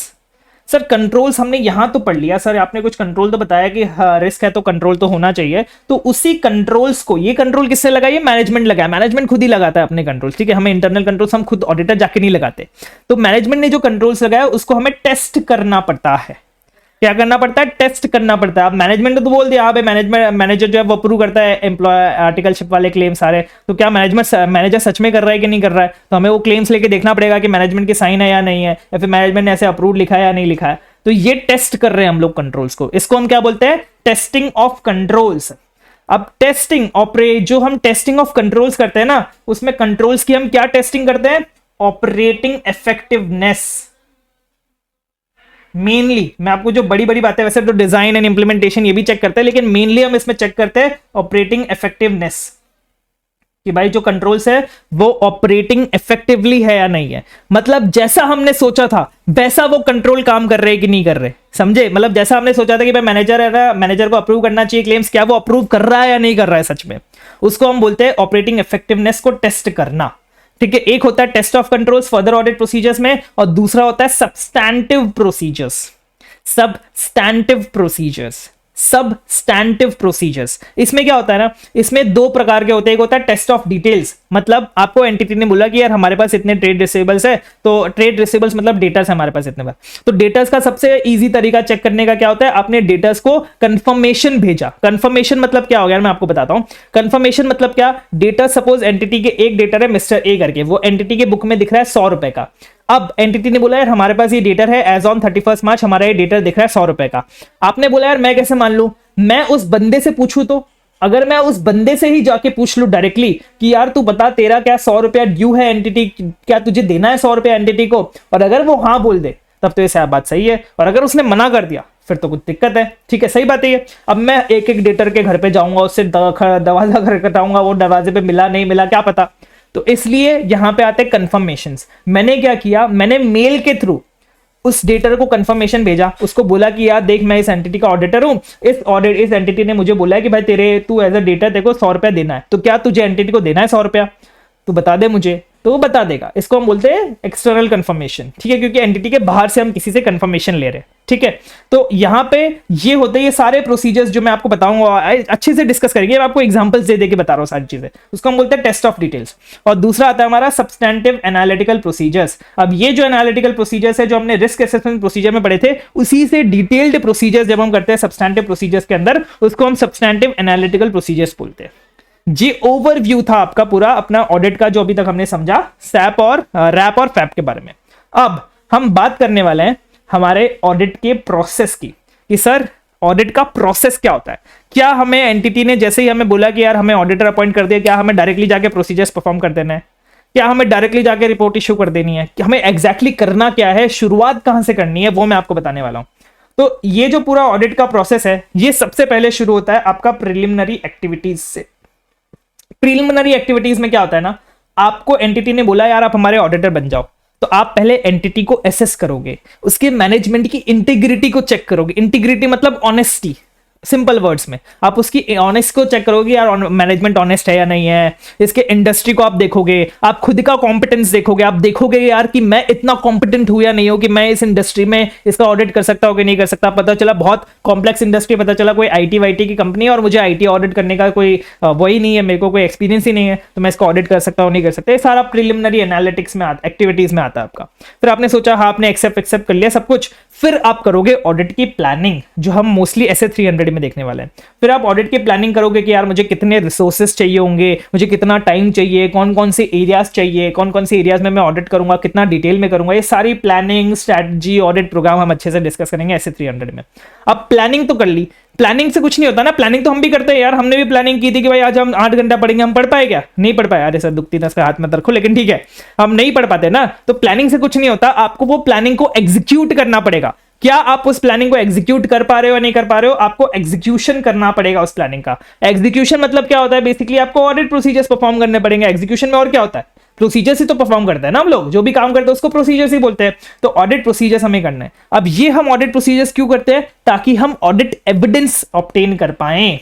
Audit evidence मतलब क्या होता है, जैसे मैंने आपको एक एग्जांपल दिया था डेटर वाला, डेटर को मैंने कंफर्मेशन भेजा कि भाई तू बता तू क्या एंटिटी के 100 रुपए बकायदा हैं, क्या तू एंटिटी को 100 रुपए देना है तेरे को, तो बोलता है हाँ सर मुझे देना है। तो उसने मुझे कंफर्मेशन भेजा मेल पे, यस उसने बोल दिया हाँ मुझे 100 रुपए देने हैं, तो this is an evidence for me, ये मेरे लिए एक सबूत बन गया ऑडिट का। और ये एविडेंस को मैं ऑडिट एविडेंस का बोलूंगा जब मैं उसे ऑडिट में यूज कर रहा हूं। अब मैं इसे ऑडिट में यूज कर सकता हूं कि हाँ भाई मैंने एक एक्सटर्नल कंफर्मेशन भेजा था और डेटा ने मुझे कंफर्म कर दिया कि हाँ उसे 100 रुपए देने हैं एंटिटी को, तो ये हमारा ऑडिट एविडेंस हो गया। अब क्या मैं सपोज 1000 डेटर है, तो क्या मैं एक डेटा से वो कंफर्मेशन ले लूंगा तो मेरा काम हो जाएगा?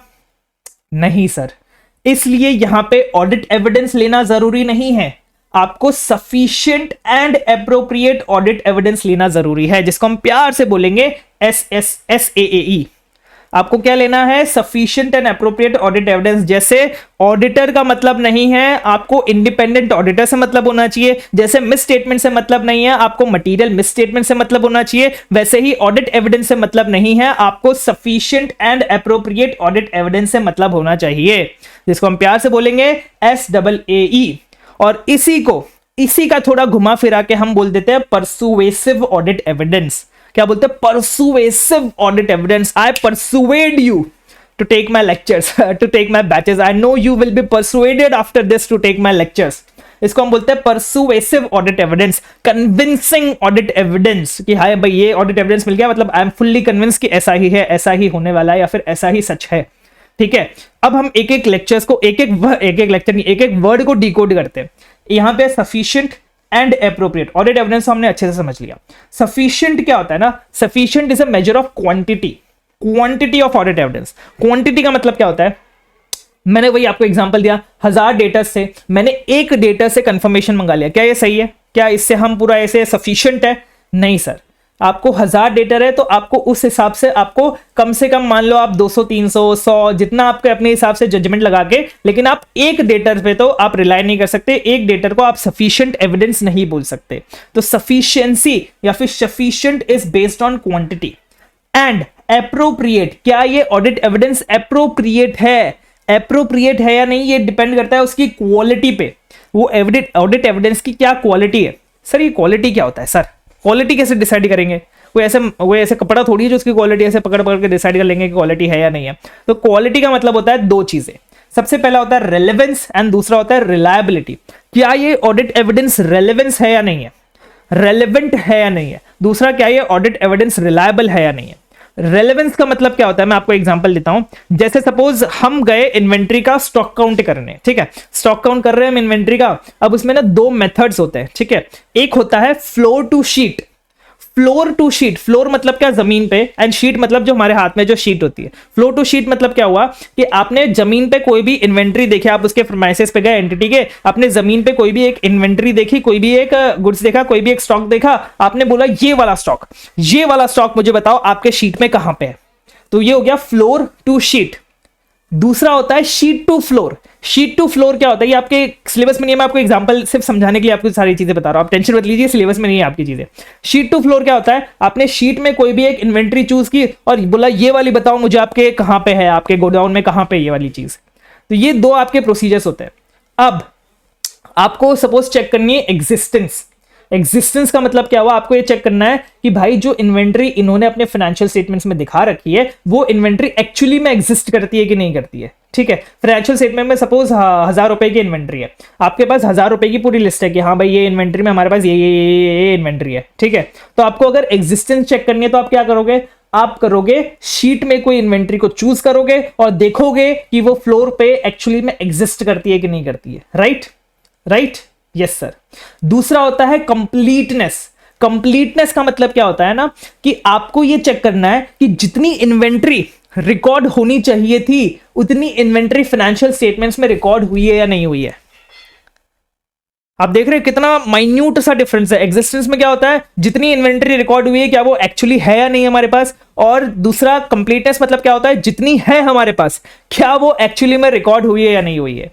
तो जितनी एग्जिस्टेंस, अगर हमें एग्जिस्टेंस चेक करनी है तो हम क्या करेंगे, शीट में से कोई भी एक उठाएंगे और उसको देखेंगे क्या वो एक्चुअली में फिजिकली एग्जिस्ट कर रही है कि नहीं कर रही है। अगर हमें कंप्लीटनेस चेक करनी है तो हम क्या देखेंगे कि भाई इनके पास जितनी भी इन्वेंट्री है उसमें से कोई भी एक इन्वेंट्री फ्लोर में से उठाई और मैं ये चेक करूंगा कि इन्होंने अपने फाइनेंशियल स्टेटमेंट्स में रिकॉर्ड कर रखी है कि नहीं कर रखी, मतलब मेरी लिस्ट में मुझे ये इन्वेंट्री दिख रही है या नहीं दिख रही है।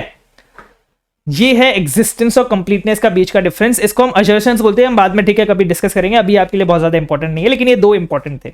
ठीक है, तो अब रेलेवेंस का मतलब क्या होता है ना, आपको पता करना है कि भाई ये इन्वेंट्री का एग्जिस्टेंस है या नहीं है। आपको सपोज एग्जिस्टेंस चेक करना है, ठीक है, लेकिन आपने एविडेंस ले लिया, आपने एविडेंस ले लिया कंप्लीटनेस का कैसे एविडेंस ले लिया, आपने बोला कि भाई इसमें जितनी भी मुझे इन्वेंट्री दिख रही है वो इन्वेंट्री में मैंने ये वाली इन्वेंट्री सिलेक्ट करी, अब मुझे बताओ ये शीट में या नहीं है। ये तो कंप्लीटनेस का प्रोसीजर है, ये तो कंप्लीटनेस का ऑडिट एविडेंस है। आपने एविडेंस ले लिया कंप्लीटनेस का, जबकि आपको लेना चाहिए था एग्जिस्टेंस का। आप चेक करने गए थे एग्जिस्टेंस लेकिन चेक करके आ गए कंप्लीटनेस। तो ये जो है ऑडिट एविडेंस है ये आपके लिए रेलेवेंट नहीं है। या फिर बहुत सिंपल टर्म्स में आपको थोड़ा घुसा के बोल दिया, बहुत ऐसे डीप जाके बोल दिया मैंने आपको, बहुत सिंपल टर्म्स में आपको बताओ तो आपको एविडेंस चाहिए इन्वेंट्री का, लेकिन आपको एविडेंस किसी ने दे दिया डेटर का, आपने डेटा का कंफर्मेशन ले लिया और बोला कि अच्छा ये इन्वेंट्री सही है, तो ये रेलेवेंट नहीं है ना, आपको चाहिए इन्वेंट्री का, आप डेटा का एविडेंस कैसे ले सकते हो? तो इसको हम बोलते हैं रेलेवेंट, कि भाई ये जो ऑडिट एविडेंस है वो रेलेवेंट भी होना चाहिए हमारे लिए। दूसरा रिलायबिलिटी, ये ऑडिट एविडेंस की रिलायबिलिटी भी होनी चाहिए। रिलायबिलिटी की बात करूं, कैसे बात करेंगे रिलायबिलिटी की? आपके पास एंटिटी ने बोला कि भाई हमारे 1 करोड़ है बैंक बैलेंस, हमारे बैंक में 1 करोड़ रुपया पड़ा है, आप बोलोगे अच्छा 1 करोड़ रुपया पड़ा है तुम्हारे बैलेंस में बैंक में, तो तुम मुझे उसका बैंक स्टेटमेंट दे दो। तो एंटिटी क्या करेगी? एंटिटी अपनी वेबसाइट पे लॉगिन करेगी, उस बैंक की वेबसाइट पे लॉगिन करेगी, अपना लॉगिन वॉगिन डाल के और बैंक स्टेटमेंट डाउनलोड करके आपको दे देगी। आप देखोगे अच्छा 1 करोड़ है, एज ऑन 31 मार्च 1 करोड़ है, आपके बैलेंस शीट पे भी 1 करोड़ है, मतलब सब कुछ सही है, everything is normal, everything is fine. एक चीज, ये एविडेंस आपको लाके किसने दिया? मैनेजमेंट ने। मैनेजमेंट मतलब उसके एम्प्लॉय ने, ठीक है, मतलब एंटिटी ने ही लाके दिया।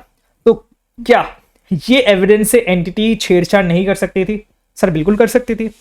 उसने हमारे सामने थोड़ी डाउनलोड किया बैंक स्टेटमेंट, उसने बैंक स्टेटमेंट क्या पता डाउनलोड किया पीडीएफ में, उसमें कुछ एडिटिंग बहुत सारे टूल्स आते हैं यार आजकल, तो एडिटिंग के बहुत इजी हो गया सब कुछ मैनिपुलेट करना, तो उसने कुछ एडिटिंग पीडीएफ एडिटर में करके कुछ है ना 1 करोड़ लास्ट में बैलेंस दिखा दिया होगा और वो लाके दे दिया हमें, हम तो खुश हो गए, अरे वाह यार एंटिटी का 1 करोड़ है बैंक बैलेंस, हमने चेक कर लिया एज एन ऑडिटर, हमने बहुत अच्छा काम कर लिया। लेकिन ऐसा नहीं है। यहीं पे अगर हम बैंक स्टेटमेंट लेने की जगह अगर हम बैंक कंफर्मेशन लेते तो सर कंफर्मेशन वही जो आपने रिटर्न में बताया था, हाँ वही वाला कंफर्मेशन, हम अब की बात बैंक को बोलेंगे कि भाई बैंक आप बताओ एंटिटी का पैसा आपके पास कितना पड़ा हुआ है एज ऑन 31 मार्च। क्या सर बैंक रिप्लाई करते हैं ऐसे? बिल्कुल करते हैं, बैंक रिप्लाई करते हैं। अगर आप ऑडिटर के हैसियत से जाओगे उनके पास तो बैंक जरूर आपको रिप्लाई करेगा, ठीक है। तो आपको बैंक कंफर्मेशन आया, फिर बैंक ने बोला अरे नहीं नहीं हमारा तो इनके पास 90 लाख रुपए है, तो अब मुझे बताओ आपके पास 2 एविडेंस है, एक है आपके पास बैंक स्टेटमेंट जिसमें आपको 1 करोड़ रुपया दिख रहा है, एक बैंक ने खुद डायरेक्टली आपको कंफर्मेशन भेजा है कि भाई इनका 90 लाख बैलेंस था एज ऑन 31 मार्च। आप किस पे ज्यादा रिलायबल करोगे? आप किस पे ज्यादा रिलाय करोगे? आप किस पे ज्यादा भरोसा करोगे? ऑब्वियसली बैंक पे, क्योंकि यहां तो एंटिटी खुद ही गड़बड़ कर सकती है ना, तो इसलिए बैंक पे हम ज्यादा रिलाय करेंगे। इसको हम बोलते हैं रिलायबिलिटी ऑफ ऑडिट एविडेंस। तो हमें दोनों चेक करना है कि क्या वो ऑडिट एविडेंस हमारे लिए रिलेवेंट है या नहीं है, और क्या वो ऑडिट एविडेंस पे हम रिलाय कर सकते हैं या नहीं कर सकते, और ये दोनों मिला के क्वालिटी बनाते हैं जिसको हम बोलते हैं एप्रोप्रिएटनेस ऑफ ऑडिट एविडेंस।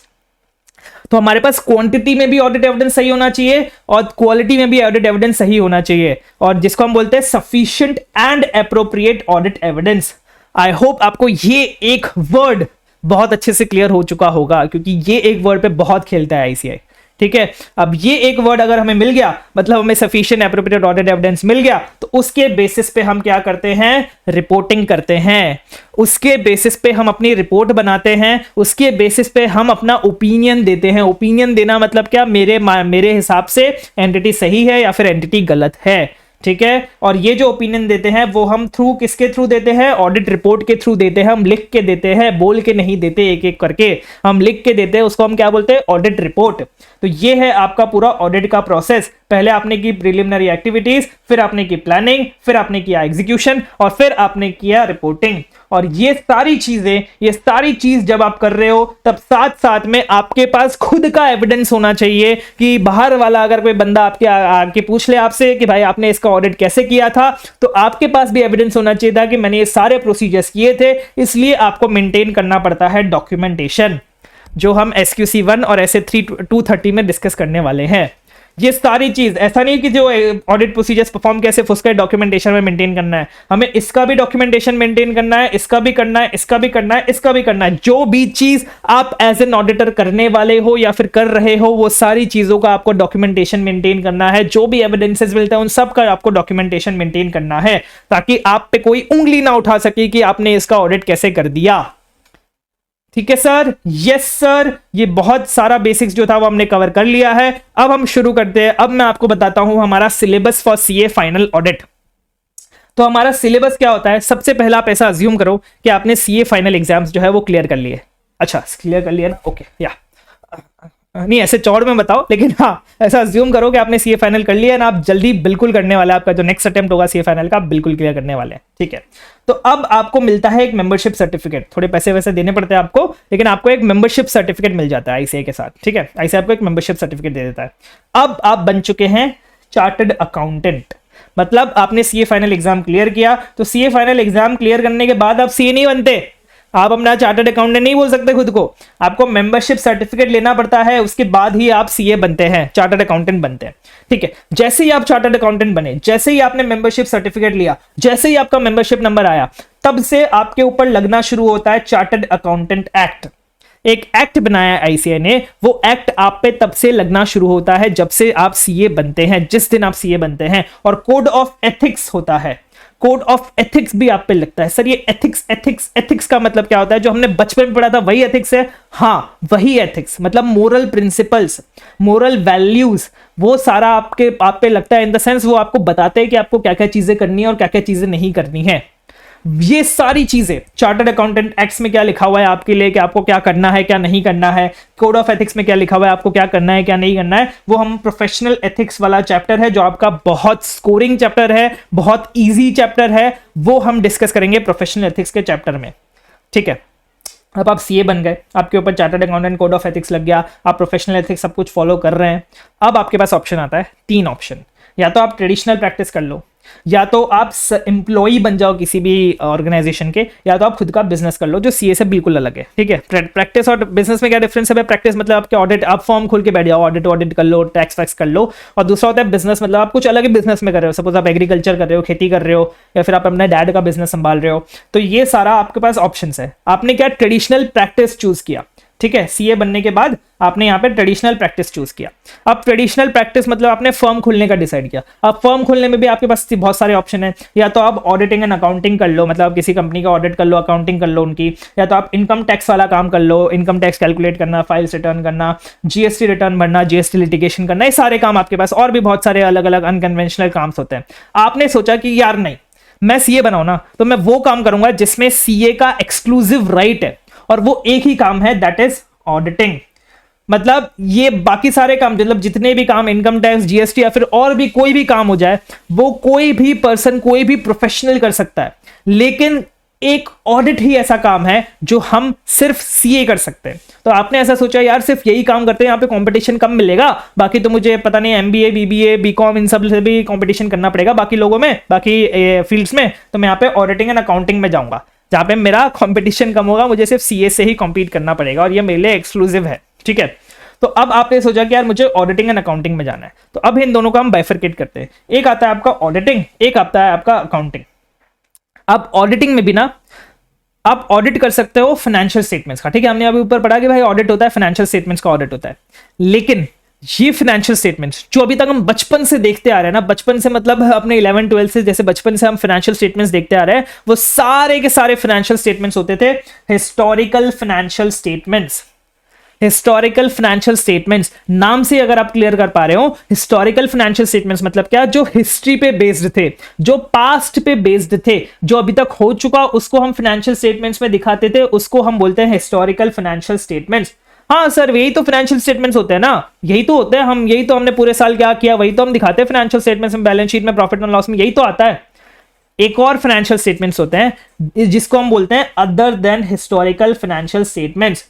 अब देखो, बोलने को तो हम फ्यूचरिस्टिक फाइनेंशियल स्टेटमेंट्स या फिर और कोई फाइनेंशियल स्टेटमेंट बोल सकते थे, लेकिन यहाँ पे लैंग्वेज जो यूज हुई है वो यूज हुई है other than historical financial statements. मतलब एक हिस्टोरिकल फाइनेंशियल स्टेटमेंट्स है और एक other than historical financial statements है, जो पास्ट के बेसिस पे नहीं है, जो हिस्ट्री के बेसिस पे नहीं। जैसे एग्जाम्पल के तौर पर आप मान सकते हैं प्रोस्पेक्टिव फाइनेंशियल स्टेटमेंट्स, मतलब जिसमें हम प्रोस्पेक्ट्स, फ्यूचरिस्टिक, फ्यूचर में क्या होने वाला है वो हम अजम्पशंस लेके, ट्रेंड एनालिसिस करके, प्रोजेक्शंस, फॉरकास्ट देख के, ये सारी चीजें देख के जब हम फाइनेंशियल स्टेटमेंट्स बनाते हैं फ्यूचर का, उसको हम बोलते हैं प्रोस्पेक्टिव फाइनेंशियल स्टेटमेंट्स। तो आप एज एन ऑडिटर ऑडिट कर सकते हो हिस्टोरिकल फाइनेंशियल स्टेटमेंट्स का या फिर other than historical financial statements का, जिसको हम प्रोस्पेक्टिव फाइनेंशियल स्टेटमेंट्स बोलते हैं। अब अगर आपने पहले से सीए फाइनल किया हुआ है तो आपको लगेगा अरे नहीं सर आप तो कुछ गलत बता रहे हो, ऐसा तो नहीं था, इसमें और भी बहुत सारी चीजें थी, आप वो रुक जाइए। मैं उन बच्चों के लिए क्लियर कर रहा हूं जो पहली बार ऑडिट पढ़ रहे हैं। ठीक है, आप भी हो सके तो आप भी यही सारी चीजें ऐसे ही धीरे धीरे, मतलब बेसिकली हम बहुत सिंपल लैंग्वेज से बहुत सिंपली शुरू करेंगे और फिर मैं धीरे धीरे आपको कॉम्प्लेक्सिटी इसकी तरफ लेके चलूंगा। पहले अगर मैं आपको कॉम्प्लेक्सिटी चीजें बता दूंगा तो आपको समझ में नहीं आएगा, आपके ऊपर से जाएंगे। ठीक है, तो आप इन पे ध्यान मत दीजिए, मैं जैसा बता रहा हूं वैसे समझने की कोशिश कीजिए। Yes sir. तो historical financial statements and other than historical, जिसको हम प्रोस्पेक्टिव फाइनेंशियल स्टेटमेंट्स भी बोल सकते हैं। अब हम है तो ऑडिटिंग में, लेकिन हिस्टोरिकल फाइनेंशियल स्टेटमेंट्स जो हमने ऊपर पढ़ा था ना, एक होता है हमारे पास रीजनेबल लेवल ऑफ एश्योरेंस, एक होता है लिमिटेड लेवल ऑफ एश्योरेंस। तो हिस्टोरिकल फाइनेंशियल स्टेटमेंट्स में भी ना हम दो चीज कर सकते हैं, या तो हम उसका ऑडिट कर ले या तो हम उसका रिव्यू कर ले। क्या बोला मैंने, हम या तो ऑडिट कर ले या तो रिव्यू कर ले। अब आपको याद होगा, हाँ सर ऑडिट में तो ना बहुत सारे प्रोसीजर्स करने पड़ते हैं, तो फिर ऑडिट करने के लिए हमें बहुत सारे प्रोसीजर, डिटेल्ड प्रोसीजर्स करने पड़ेंगे, और अगर हमें रिव्यू करना है तो उसके लिए हमें लिमिटेड प्रोसीजर्स करने हैं, उसमें हमें लिमिटेड एश्योरेंस मिलेगा, यहाँ हमें रीजनेबल एश्योरेंस मिलेगा। गारंटी तो हम कभी नहीं दे सकते, ठीक है, गारंटी तो हम दे ही नहीं सकते। तो हिस्टोरिकल फाइनेंशियल स्टेटमेंट्स का ना हम या तो ऑडिट करते हैं या फिर रिव्यू करते हैं। अगर हम हिस्टोरिकल फाइनेंशियल स्टेटमेंट्स का ऑडिट कर रहे हैं तब लगते हैं हमारे स्टैंडर्ड्स ऑन ऑडिटिंग, समझे। तो आप जो इंटर में करके आ रहे हैं वो सिर्फ इतना सा पार्ट था, जो अभी आप देख रहे हैं ना, ये स्टैंडर्ड्स ऑन ऑडिटिंग। अगर हम ऑडिट कर रहे हैं हिस्टोरिकल फाइनेंशियल स्टेटमेंट्स का, तब आपके लगते हैं स्टैंडर्ड्स ऑन ऑडिटिंग, जिसको हम प्यार से बोलते हैं एसएज, ठीक है, ऐसे बोलते हैं जिसको हम प्यार से। अगर आप रिव्यू कर रहे हैं हिस्टोरिकल फाइनेंशियल स्टेटमेंट्स का, तो उसको उस पे लगते हैं standards on review engagement. Engagement मतलब वो जो आता है ना अंगूठी पहनाता है, मतलब इन द सेंस कि भाई एंगेजमेंट मतलब क्या, कि भाई हमारा आपसी समझौता हो चुका है, हमने आपसी में आपस में एग्री किया हुआ है। आपस मतलब कौन आपस में एग्री करेंगे, ऑडिटर और मैनेजमेंट ने। ऑडिटर और मैनेजमेंट ने आपसी में एंगेजमेंट किया हुआ है, दोनों ने ये एक्सेप्ट किया हुआ है कि हाँ, ऑडिटर ने एक्सेप्ट किया है कि मैं आपका ऑडिट करूंगा, मैनेजमेंट ने एक्सेप्ट किया है कि आप हमारा ऑडिट करोगे। इसको हम बोलते हैं एंगेजमेंट। ये ऑब्वियसली सब रिटर्न होता है, वो हम बाद में 210 में देखने वाले हैं सारी चीजें। लेकिन एंगेजमेंट मतलब बेसिकली दोनों ने सहमति दिखाई, दोनों ने एक्नॉलेज किया हुआ है एक दूसरे को। तो स्टैंडर्ड्स ऑन रिव्यू एंगेजमेंट, जिसको हम प्यार से बोलते हैं एसआरई। अब सर ये स्टैंडर्ड क्यों, मतलब क्या जरूरत है, क्या जरूरत क्या है स्टैंडर्ड बनाने की, मेरे को समझ नहीं आया। आप एक बात बताइए, आप हो एक ऑडिटर, ठीक है, आपने सोचा कि यार मैं ट्रेडिशनल प्रैक्टिस करूंगा, एकदम मस्त ऑडिटिंग वाली करूंगा और ऑडिट करूंगा हिस्टोरिकल फाइनेंशियल स्टेटमेंट्स की। स्टैंडर्ड्स है ही नहीं, ठीक है, standards on auditing suppose ICA ने नहीं निकाले, तो आप तो अपने हिसाब से ऑडिट करेंगे। आपने जो अपनी फॉर्म में देखा होगा, अरे मेरे फॉर्म वाले जो थे वो ऐसे ऑडिट करते थे, नहीं ये तो बेकार है, इतना सारा मेहनत कौन करेगा, इसमें हम ऐसे कर सकते हैं ऑडिट, इसको हम छोटा सा ऐसे कर सकते हैं, 10,000 चेक करने की क्या जरूरत है, 1000 ट्रांजेक्शन चेक कर लेते हैं। तो हर एक बंदा अपने हिसाब से ऑडिट ना करे और वो एक पर्टिकुलर लेवल ऑफ ऑडिट करे। अब इससे होगा करना, सपोज एसएस नहीं है, ठीक है, आपको पता है यार ये जो बिग फोर है ना बहुत अच्छे से ऑडिट करते हैं, सपोज एसएस नहीं है और आपको पता है बिग फोर जो है ना बहुत अच्छे से ऑडिट करते हैं, और ये जो ये छोटी मोटी फर्म्स है वो इतना अच्छे से ऑडिट नहीं करते क्योंकि उनके पास इतने रिसोर्सेज नहीं है। तो एज ए एंटिटी मैं क्या चाहूंगा, ऐसा मतलब ऑब्वियसली जो ऑडिटर होते हैं वो शेयर होल्डर्स के द्वारा अपॉइंट होते हैं, तो शेयर होल्डर्स क्या चाहेंगे कि यार ये जो बड़ी बड़ी कंपनीज है इनको हम ऑडिट देते हैं, क्योंकि बहुत अच्छे प्रोसीजर्स लगा के, बहुत डिटेल्ड प्रोसीजर्स लगा के ऑडिट करते हैं, क्योंकि हमें तो पता नहीं कि भाई कोई ऐसा प्रिस्क्राइब्ड क्राइटेरिया नहीं है जिनके हिसाब से इन्हें ऑडिट करना पड़ता है, इसलिए छोटी वाली एंटिटीज है ना अच्छे से ऑडिट नहीं करती। तो मैं बिग फोर पे ही या फिर जो बड़ी बड़ी कंपनीज है उनको ही मैं ऑडिट देता हूं, बाकी ये छोटी कंपनी का तो मतलब ही नहीं है, पता ही नहीं कैसे ऑडिट करेंगे, कोई आइडिया भी नहीं हमें, तो फिर हम उनको ऑडिट दे ही नहीं दे, क्यों दे हम उनको ऑडिट। ये एक रीजन हो सकता है, या फिर बहुत सारे अलग अलग रीजन हो सकते हैं। एक बात हमें बताइए, आपको एज अ यूजर किसी भी फाइनेंशियल स्टेटमेंट्स किसी एक ऑडिटर ने ऑडिट किया है, आप कैसे उस पर रिलाय कर पाएंगे, कैसे उस पर भरोसा कर पाएंगे, कैसे आप ऐसा सोच पाएंगे कि हाँ इस ऑडिटर ने अगर फाइनेंशियल स्टेटमेंट्स ऑडिट किया या फिर किसी भी ऑडिटर ने फाइनेंशियल स्टेटमेंट्स ऑडिट किए मतलब ये फाइनेंशियल स्टेटमेंट सही है।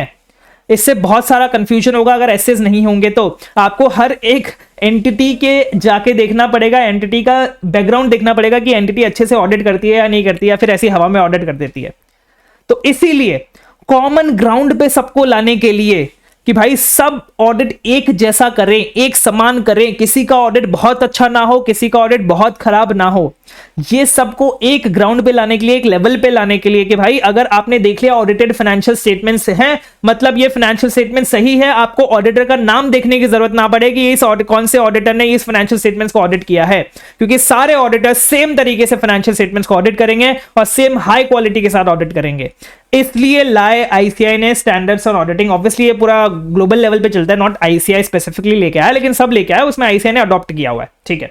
तो इसलिए लाए हमारे पास स्टैंडर्ड्स ऑन ऑडिटिंग, और ना कि सिर्फ स्टैंडर्ड्स ऑन ऑडिटिंग, जो भी काम एज एन सीए हम करने वाले हैं वो सारे काम के अपने अपने स्टैंडर्ड्स है, not just in traditional practice, also in employ case.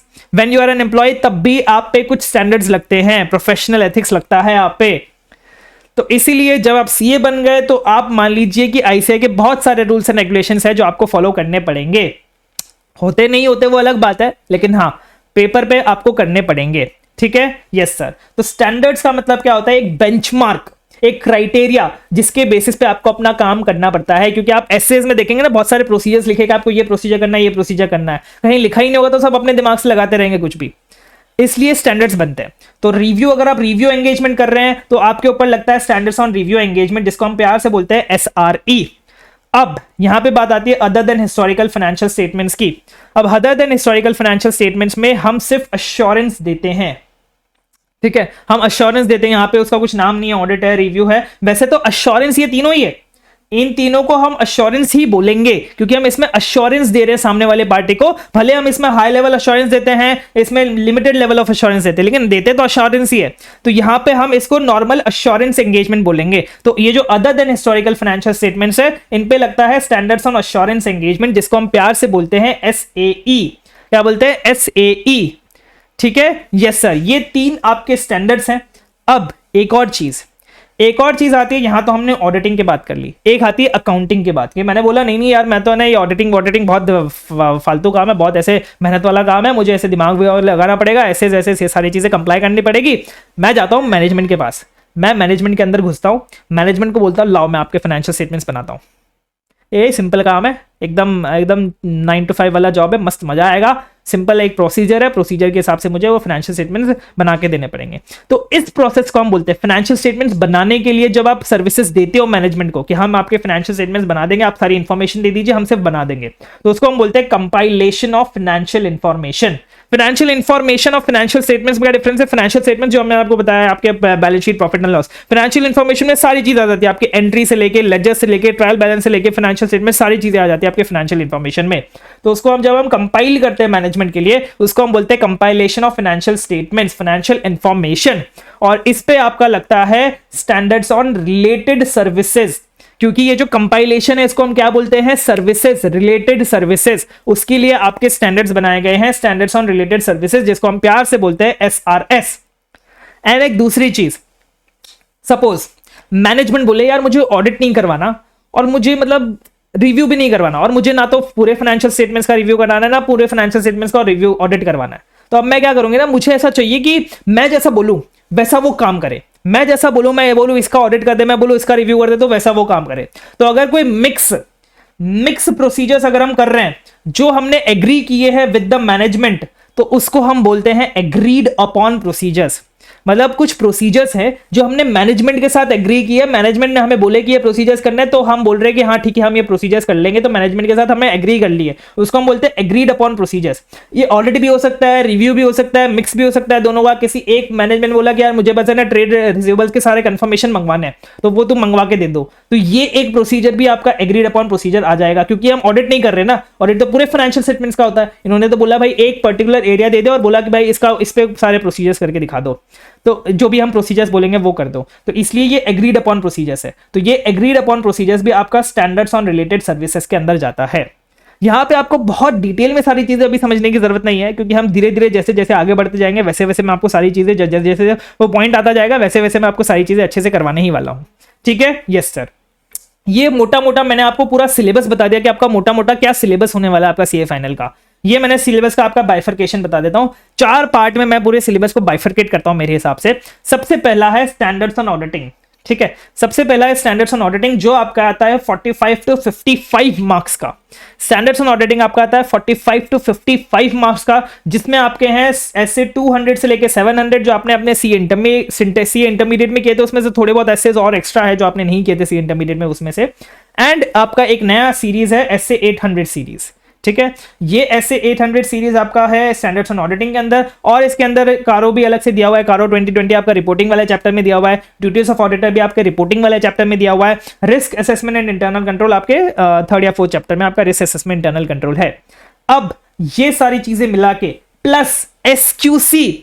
Sir हाँ एक और चीज सर, हाँ याद तो आ रहा है, हमने कुछ तो पढ़ा था SQC के बारे में। तो SQC that is standards on quality control, ये एक सिर्फ अलग से आपका एक और स्टैंडर्ड है। बाकी हमने 4 स्टैंडर्ड्स जो देख लिए, SA, SRE, SAE, SRS, ये है ही। और इसके अलावा एक और आपका जो स्टैंडर्ड है वो है स्टैंडर्ड्स ऑन क्वालिटी कंट्रोल 1। इसका एक ही स्टैंडर्ड है और कोई स्टैंडर्ड नहीं है, इसमें कोई अलग से सीरीज नहीं, आप टेंशन मत लीजिए।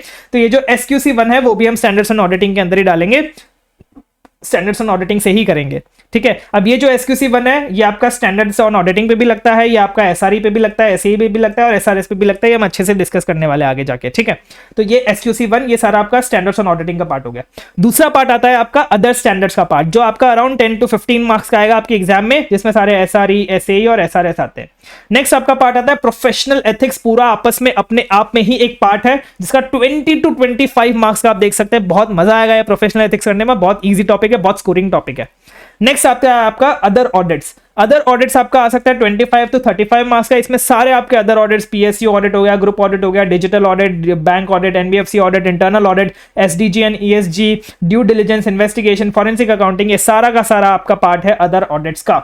तो ओवरऑल अप्रोच मैं आपको बता देता हूं, अभी आपको याद नहीं रहेगी, फिर भी मैं आपको एक ओवरऑल अप्रोच बता देता हूं, हम कैसे डिस्कस करने वाले हैं, कैसे प्रोसीड करने वाले हैं। स्टैंडर्ड्स ऑन ऑडिटिंग में जो आपके ऐसे 200 700 होंगे ना, इस पे हम दोनों चीजों पे बहुत अच्छे से फोकस करेंगे, कॉन्सेप्चुअल अंडरस्टैंडिंग एंड याद करने पे। जो आपका ऐसे और ये भी सारी चीज ऑब्वियसली, इसमें भी कॉन्सेप्चुअल अंडरस्टैंडिंग और याद करने पे हम बहुत ज्यादा फोकस करेंगे।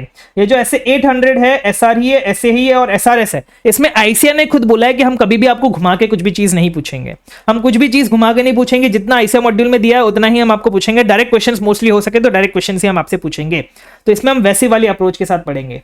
ये जो प्रोफेशनल एथिक्स है बहुत मजा आएगा, बहुत इजी है, तो इसमें हम, मेरे को पता है इसमें आपको कैसे पढ़ाना है, तो हम उस अप्रोच से पढ़ेंगे कॉन्सेप्चुअल क्लैरिटी के साथ कि भाई ऐसा आ जाए तो ऐसा लिखना है, और बाकी याद तो इसमें बहुत सारी चीजें करने के लिए है ही, जो आपको याद रह भी जाएंगे। बहुत टिपिकल डिफिकल्ट वर्ड्स आपको याद नहीं करने इसमें ये।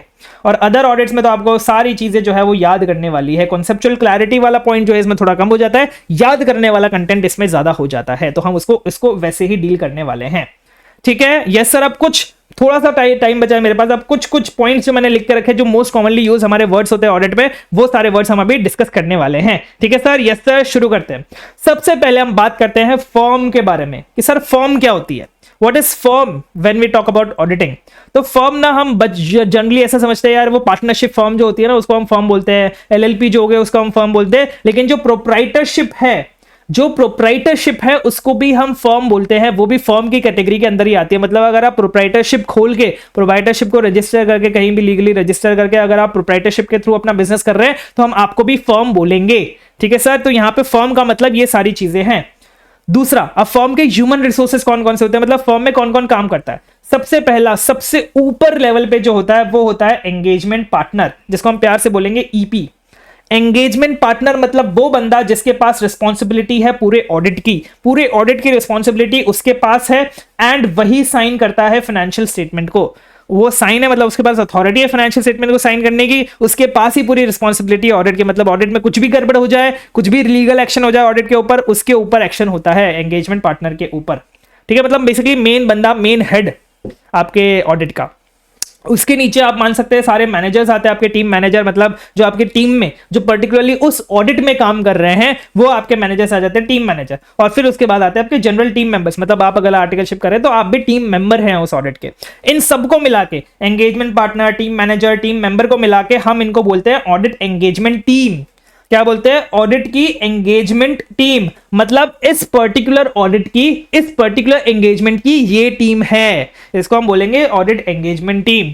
ठीक है सर? Yes sir. नेक्स्ट हम बात करते हैं रिपोर्टिंग के। रिपोर्टिंग में हमने डिस्कस किया था टाइप्स, रिपोर्टिंग में हमने डिस्कस किया था कि हम ओपिनियन देते हैं based on sufficient appropriate audit evidence. तो अब हमारे पास जो ओपिनियन है इसके अलग अलग टाइप्स है। ये आपको अभी जानना इसलिए इंपॉर्टेंट है क्योंकि आपके स्टार्टिंग से ही ये सारे ओपिनियंस डिस्कशन शुरू हो जाता है, इसलिए मैं आपको अभी बता रहा हूं क्या क्या टाइप्स ऑफ ओपिनियन है। तो आपके मोटा मोटा दो टाइप के ओपिनियन होते हैं, एक होता है अनमॉडिफाइड ओपिनियन और एक होता है मॉडिफाइड ओपिनियन। अनमॉडिफाइड और मॉडिफाइड, अनमॉडिफाइड मतलब क्या? क्लीन ओपिनियन, मतलब आपने कुछ अपने ओपिनियन में मॉडिफाई नहीं किया, कुछ मॉडिफिकेशंस नहीं किया, कुछ चेंजेस नहीं किया, क्लीन ओपिनियन दिया, आपने बोल दिया हाँ फाइनेंशियल स्टेटमेंट सही है। सिंपल, एकदम सिंपल काम है ऑडिटर का, यही बोलना अनमॉडिफाइड ओपिनियन। मॉडिफाइड में दिक्कत आती है। मॉडिफाइड ओपिनियन मतलब कि आपने ओपिनियन में कुछ चेंजेस कर दिए, कुछ अपने मॉडिफिकेशंस कर दिए, कुछ एडिशंस कर लिए, कुछ डिलीशंस कर दिए, उसको हम क्या बोलते हैं? Modified opinion. तो मॉडिफाइड ओपिनियन आपके तीन टाइप के होते हैं। तीन टाइप के आपके पास मॉडिफाइड ओपिनियन होता है। एक होता है आपके पास क्वालिफाइड ओपिनियन, एक होता है एडवर्स ओपिनियन और एक होता है disclaimer of opinion. Qualified, adverse और डिस्क्लेमर ऑफ ओपिनियन। ठीक है, अब ये एक बार हम डिस्कस करते हैं, उसके पहले ये करते हैं। तो क्वालिफाइड एडवर्स और डिस्क्लेमर ऑफ ओपिनियन कब देना है वो हम कैसे डिसाइड करेंगे? उसके डिसाइड करने के मैट्रिक्स होते हैं दो। सबसे पहला मैंने आपको ऊपर बताया था कि भाई हमें मिस स्टेटमेंट से फर्क नहीं पड़ता है, हमें मटेरियल मिस स्टेटमेंट से फर्क पड़ता है। इसका मतलब क्या कि अगर हमें फाइनेंशियल स्टेटमेंट्स में मिस स्टेटमेंट्स मिली जो मटेरियल नहीं है तो हम अनमॉडिफाइड ओपिनियन इशू करेंगे, क्लीन ओपिनियन इशू करेंगे, हमें उससे फर्क ही नहीं पड़ता है। लेकिन अगर मटेरियल मिस स्टेटमेंट निकली तब हमें मॉडिफाइड ओपिनियन इशू करना पड़ेगा। अब सर कौन सा मटेरियल, कौन सा मॉडिफाइड ओपिनियन इशू करेंगे? उसके लिए हमें चेक करना पड़ेगा कि वो मटेरियल मिस स्टेटमेंट परवेसिव है या नहीं है। परवेसिव एक नया वर्ड आया आपके लिए, परवेसिव है या नहीं है। इसका मतलब क्या कि वो जो मटेरियल मिसस्टेटमेंट है वो फाइनेंशियल स्टेटमेंट्स में फैली हुई है या नहीं है। फैली हुई इन द मतलब कि भाई वो फाइनेंशियल स्टेटमेंट्स के सब्सटैंशियल पोर्शन को कवर करती है या नहीं करती है।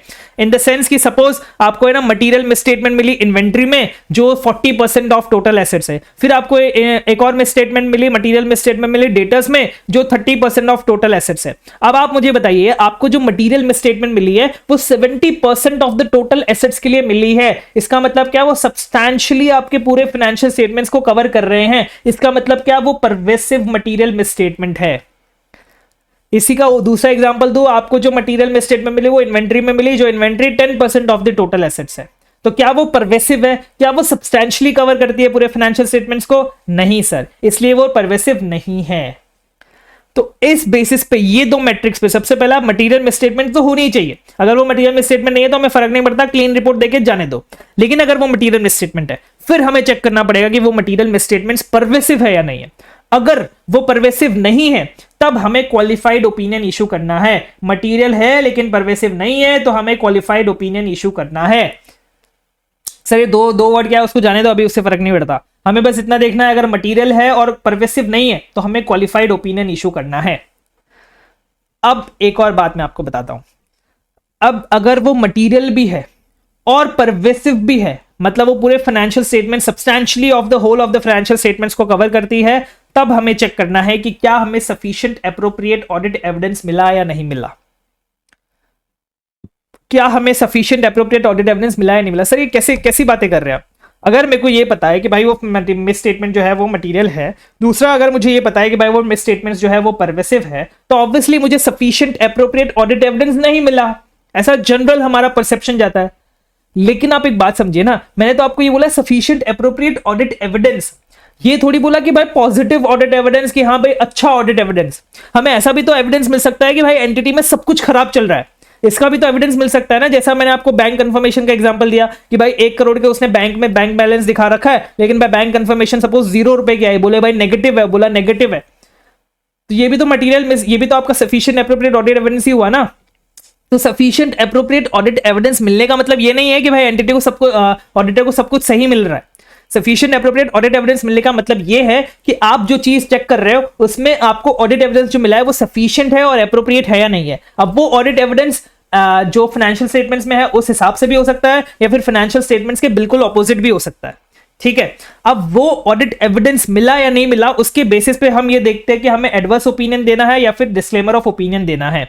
कैसे देखते हैं? अगर हमें ये एविडेंस मिल गया, अगर हमें ये sufficient and appropriate audit evidence मिल गया कि भाई जो फाइनेंशियल स्टेटमेंट्स में मटेरियल मिसस्टेटमेंट्स है वो मटेरियल है प्लस वो परवेसिव है, तब हम एडवर्स ओपिनियन देंगे, एडवर्स ओपिनियन देंगे।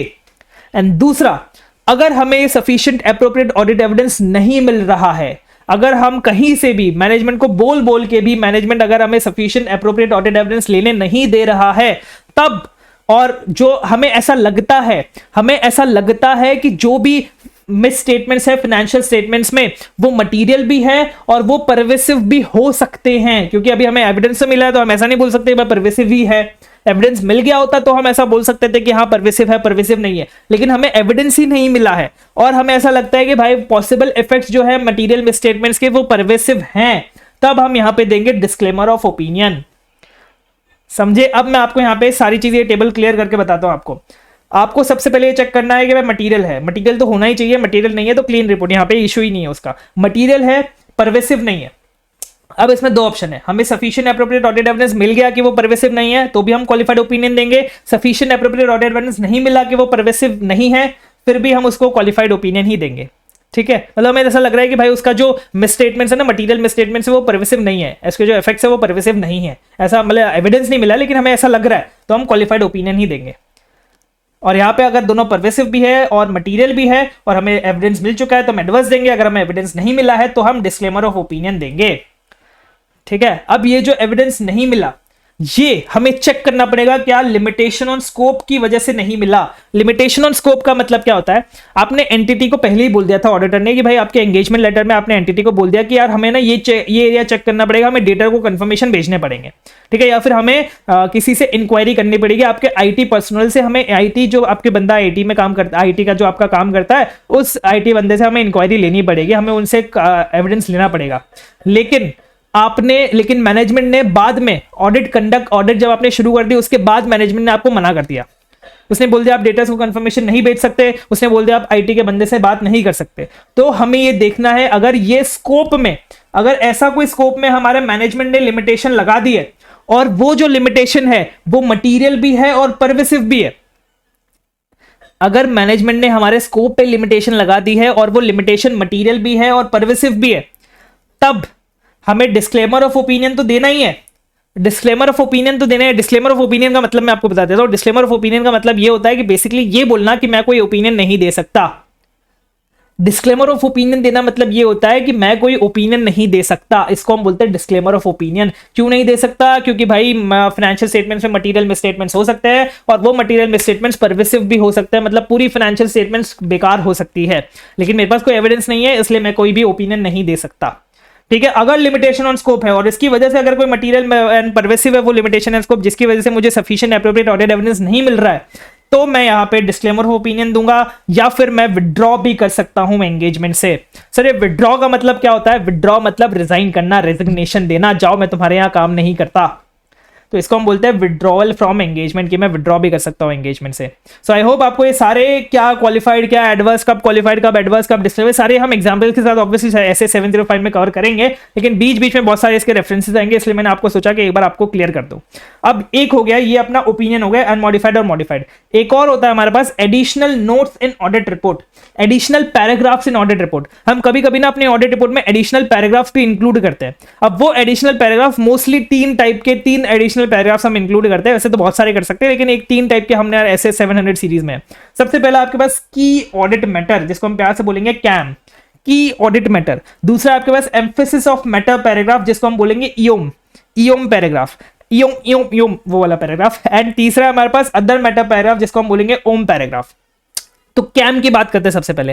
कैम मतलब क्या? की ऑडिट मैटर मतलब वो मैटर्स जो हमारे लिए मोस्ट सिग्निफिकेंस थे ड्यूरिंग द ऑडिट, मतलब हमें ऑडिट में बहुत ज्यादा एफर्ट लगाना पड़ा अगर किसी भी एरिया पे, या फिर बहुत ज्यादा वो हमारे लिए सिग्निफिकेंट था, बहुत इंपॉर्टेंट एरिया था अगर कोई हमारा, तो उसको हम कैम में दिखाएंगे। कैम में अलग से एक पैराग्राफ डाल के यूजर्स को बताएंगे। यूजर्स कौन है भाई? Users of financial statements. जो फाइनेंशियल स्टेटमेंट्स को यूज करेंगे वही हमारे ऑडिट रिपोर्ट को पढ़ेंगे, तो हम यूजर्स को बताएंगे कि भाई ये जो एरिया है, ये जो एरिया या फिर ये जो लाइन आइटम है फाइनेंशियल स्टेटमेंट्स का, ये हमारे लिए मोस्ट सिग्निफिकेंस था और इसमें हमने ऐसा काम किया है। ठीक है, अगर हो तो ऐसा कुछ, ऐसा जरूरी नहीं आपको बताना ही है, लेकिन हो तो ये सारी चीजें हम ऐसे 701 में डिस्कस करेंगे। दूसरा आता है emphasis of matter paragraph. Emphasis of matter paragraph मतलब क्या? अगर कोई पैराग्राफ, कोई मैटर, कोई एरिया, कोई आपका फाइनेंशियल स्टेटमेंट लाइन आइटम, अगर वो फंडामेंटल है to users understanding of financial statements, मतलब अगर मैंने वो पैराग्राफ डाल दिया तो यूजर्स की फाइनेंशियल स्टेटमेंट्स की अंडरस्टैंडिंग बढ़ जाएगी, इससे फाइनेंशियल स्टेटमेंट्स की अंडरस्टैंडिंग और गहरी होगी, यूजर्स को और अच्छे से समझ में आएगा फाइनेंशियल स्टेटमेंट्स के बारे में। तो अगर मुझे वैसा कुछ पैराग्राफ डालना है तो वो मैं डालूंगा एओम पैराग्राफ के अंदर, एम्फेसिस ऑफ मैटर पैराग्राफ के अंदर। और ये वही पैराग्राफ होंगे जो फाइनेंशियल स्टेटमेंट्स में ऑलरेडी डिस्क्लोज्ड होंगे। फाइनेंशियल स्टेटमेंट्स ने ऑलरेडी डिस्क्लोज किया हुआ है, फिर भी मुझे ऐसा लगता है एज एन ऑडिटर मुझे वापस से एक बार अपने यूजर्स को बता देना चाहिए। ठीक है, यस सर। लास्ट आता है हमारे पास अदर मैटर पैराग्राफ, वो भी वही है जो फंडामेंटल है यूजर्स अंडरस्टैंडिंग के लिए ऑफ ऑडिट या फिर रिपोर्ट। मतलब अगर मुझे उसको, यूजर्स को अपनी ऑडिट, जो मैंने ऑडिट करी उसके बारे में बताना है, मेरी रिपोर्ट के बारे में कुछ बताना है, तो मैं उसको अदर मैटर पैराग्राफ में बताऊंगा। जो यूजर्स की अंडरस्टैंडिंग को इंक्रीज करेगा मेरे ऑडिट से रिलेटेड। लेकिन ये जो अदर मैटर पैराग्राफ है वो उन पैराग्राफ्स उन मैटर्स के लिए होता है जो फाइनेंशियल स्टेटमेंट्स में डिस्क्लोज नहीं है। इसका मतलब क्या कि एम्फेसिस ऑफ मैटर पैराग्राफ आप तभी दे सकते हो जब वो मैटर फाइनेंशियल स्टेटमेंट्स में डिस्क्लोज है। अगर वो नहीं है तो आप एम्फेसिस ऑफ मैटर पैराग्राफ नहीं दे सकते। अदर मैटर पैराग्राफ आप तभी दे सकते हो जब वो फाइनेंशियल स्टेटमेंट्स में डिस्क्लोज नहीं है। अगर वो डिस्क्लोज है तो आप अदर मैटर पैराग्राफ नहीं दे सकते। ठीक है सर? Yes sir. बस कुछ टॉपिक्स और है, बस थोड़ा सा टाइम मुझे दे दीजिए और आपका सारा बेस जो है वो क्लियर हो जाएगा ऑडिट का। आई होप आपको यहाँ पे बहुत सारी चीजें नई नई पता चली होंगी, शायद आपने इंटरमीडिएट में सारी चीजें इतना अच्छे डिटेल में नहीं करी होंगी। तो नेक्स्ट हम बात करते हैं गोइंग कंसर्न। देखो 2 ही पॉइंट है, बस खत्म खत्म खत्म, बस थोड़ी सी देर इधर इधर इधर इधर। यस, गोइंग कंसर्न की बात करते हैं। गोइंग कंसर्न हम प्यार से बोलेंगे इसको जीसी। जीसी सबसे पहली बात, गोइंग कंसर्न अगर याद आ रहा हो आपको, हमारा फंडामेंटल अकाउंटिंग अजम्पशन हुआ करता था गोइंग कंसर्न, जिसमें हम ये बताते थे कि भाई entity will continue to operate for foreseeable future. मतलब एंटिटी का कोई भी ऐसा प्लान नहीं है कि भाई एंटिटी स्टॉप होने वाली है, entity wants to cease its operations, ऐसा कोई प्लान नहीं है। फोर्सिएबल फ्यूचर मतलब जहां तक हम फ्यूचर देख पाते हैं वहां तक हमें यही लग रहा है कि हम कंटिन्यू करने वाले हैं। अब एक बात बताइए, एज एन ऑडिटर क्या मेरी रिस्पॉन्सिबिलिटी नहीं है कि मुझे गोइंग कंसर्न चेक करना चाहिए?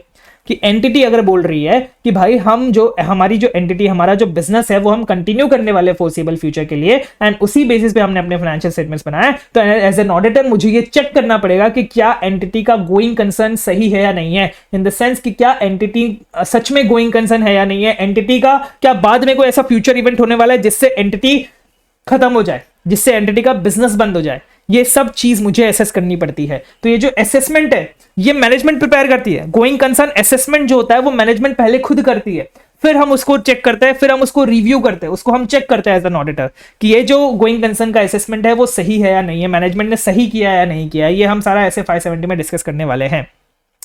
एंड लास्ट में बात कर देता हूं रिटर्न रिप्रेजेंटेशंस की।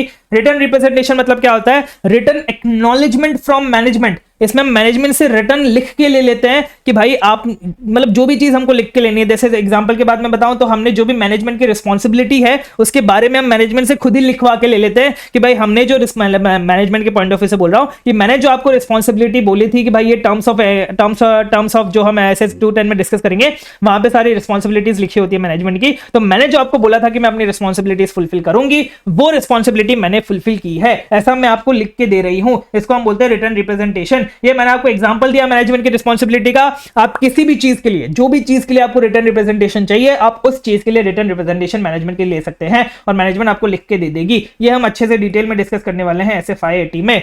तो आई होप ये सारी चीजें आपको क्लियर हो गई होंगी। इसमें रिवाइज करने के लिए कुछ था नहीं एज सच बहुत ज्यादा कुछ अच्छा, बस यहाँ पे हमने बहुत सारी चीजें डिस्कस करी बेसिक्स के बारे में कि क्या होता है ऑडिट, कैसे होता है, क्यों होता है, आपका सिलेबस क्या है फाइनल का, क्या क्या अप्रोच रखनी चाहिए, क्या क्या सेक्शन है आपका और कैसे हम शुरू करने वाले और क्या क्या कॉमनली यूज्ड टर्म्स है आपके ऑडिट में। आई होप आपको बहुत मजा आया होगा। अब हम नेक्स्ट शुरू करेंगे हमारा SQC1 and SO220 in our next lecture. तो उसके लिए बी प्रिपेयर्ड एंड जस्ट ये सारी चीजें आपको करनी है।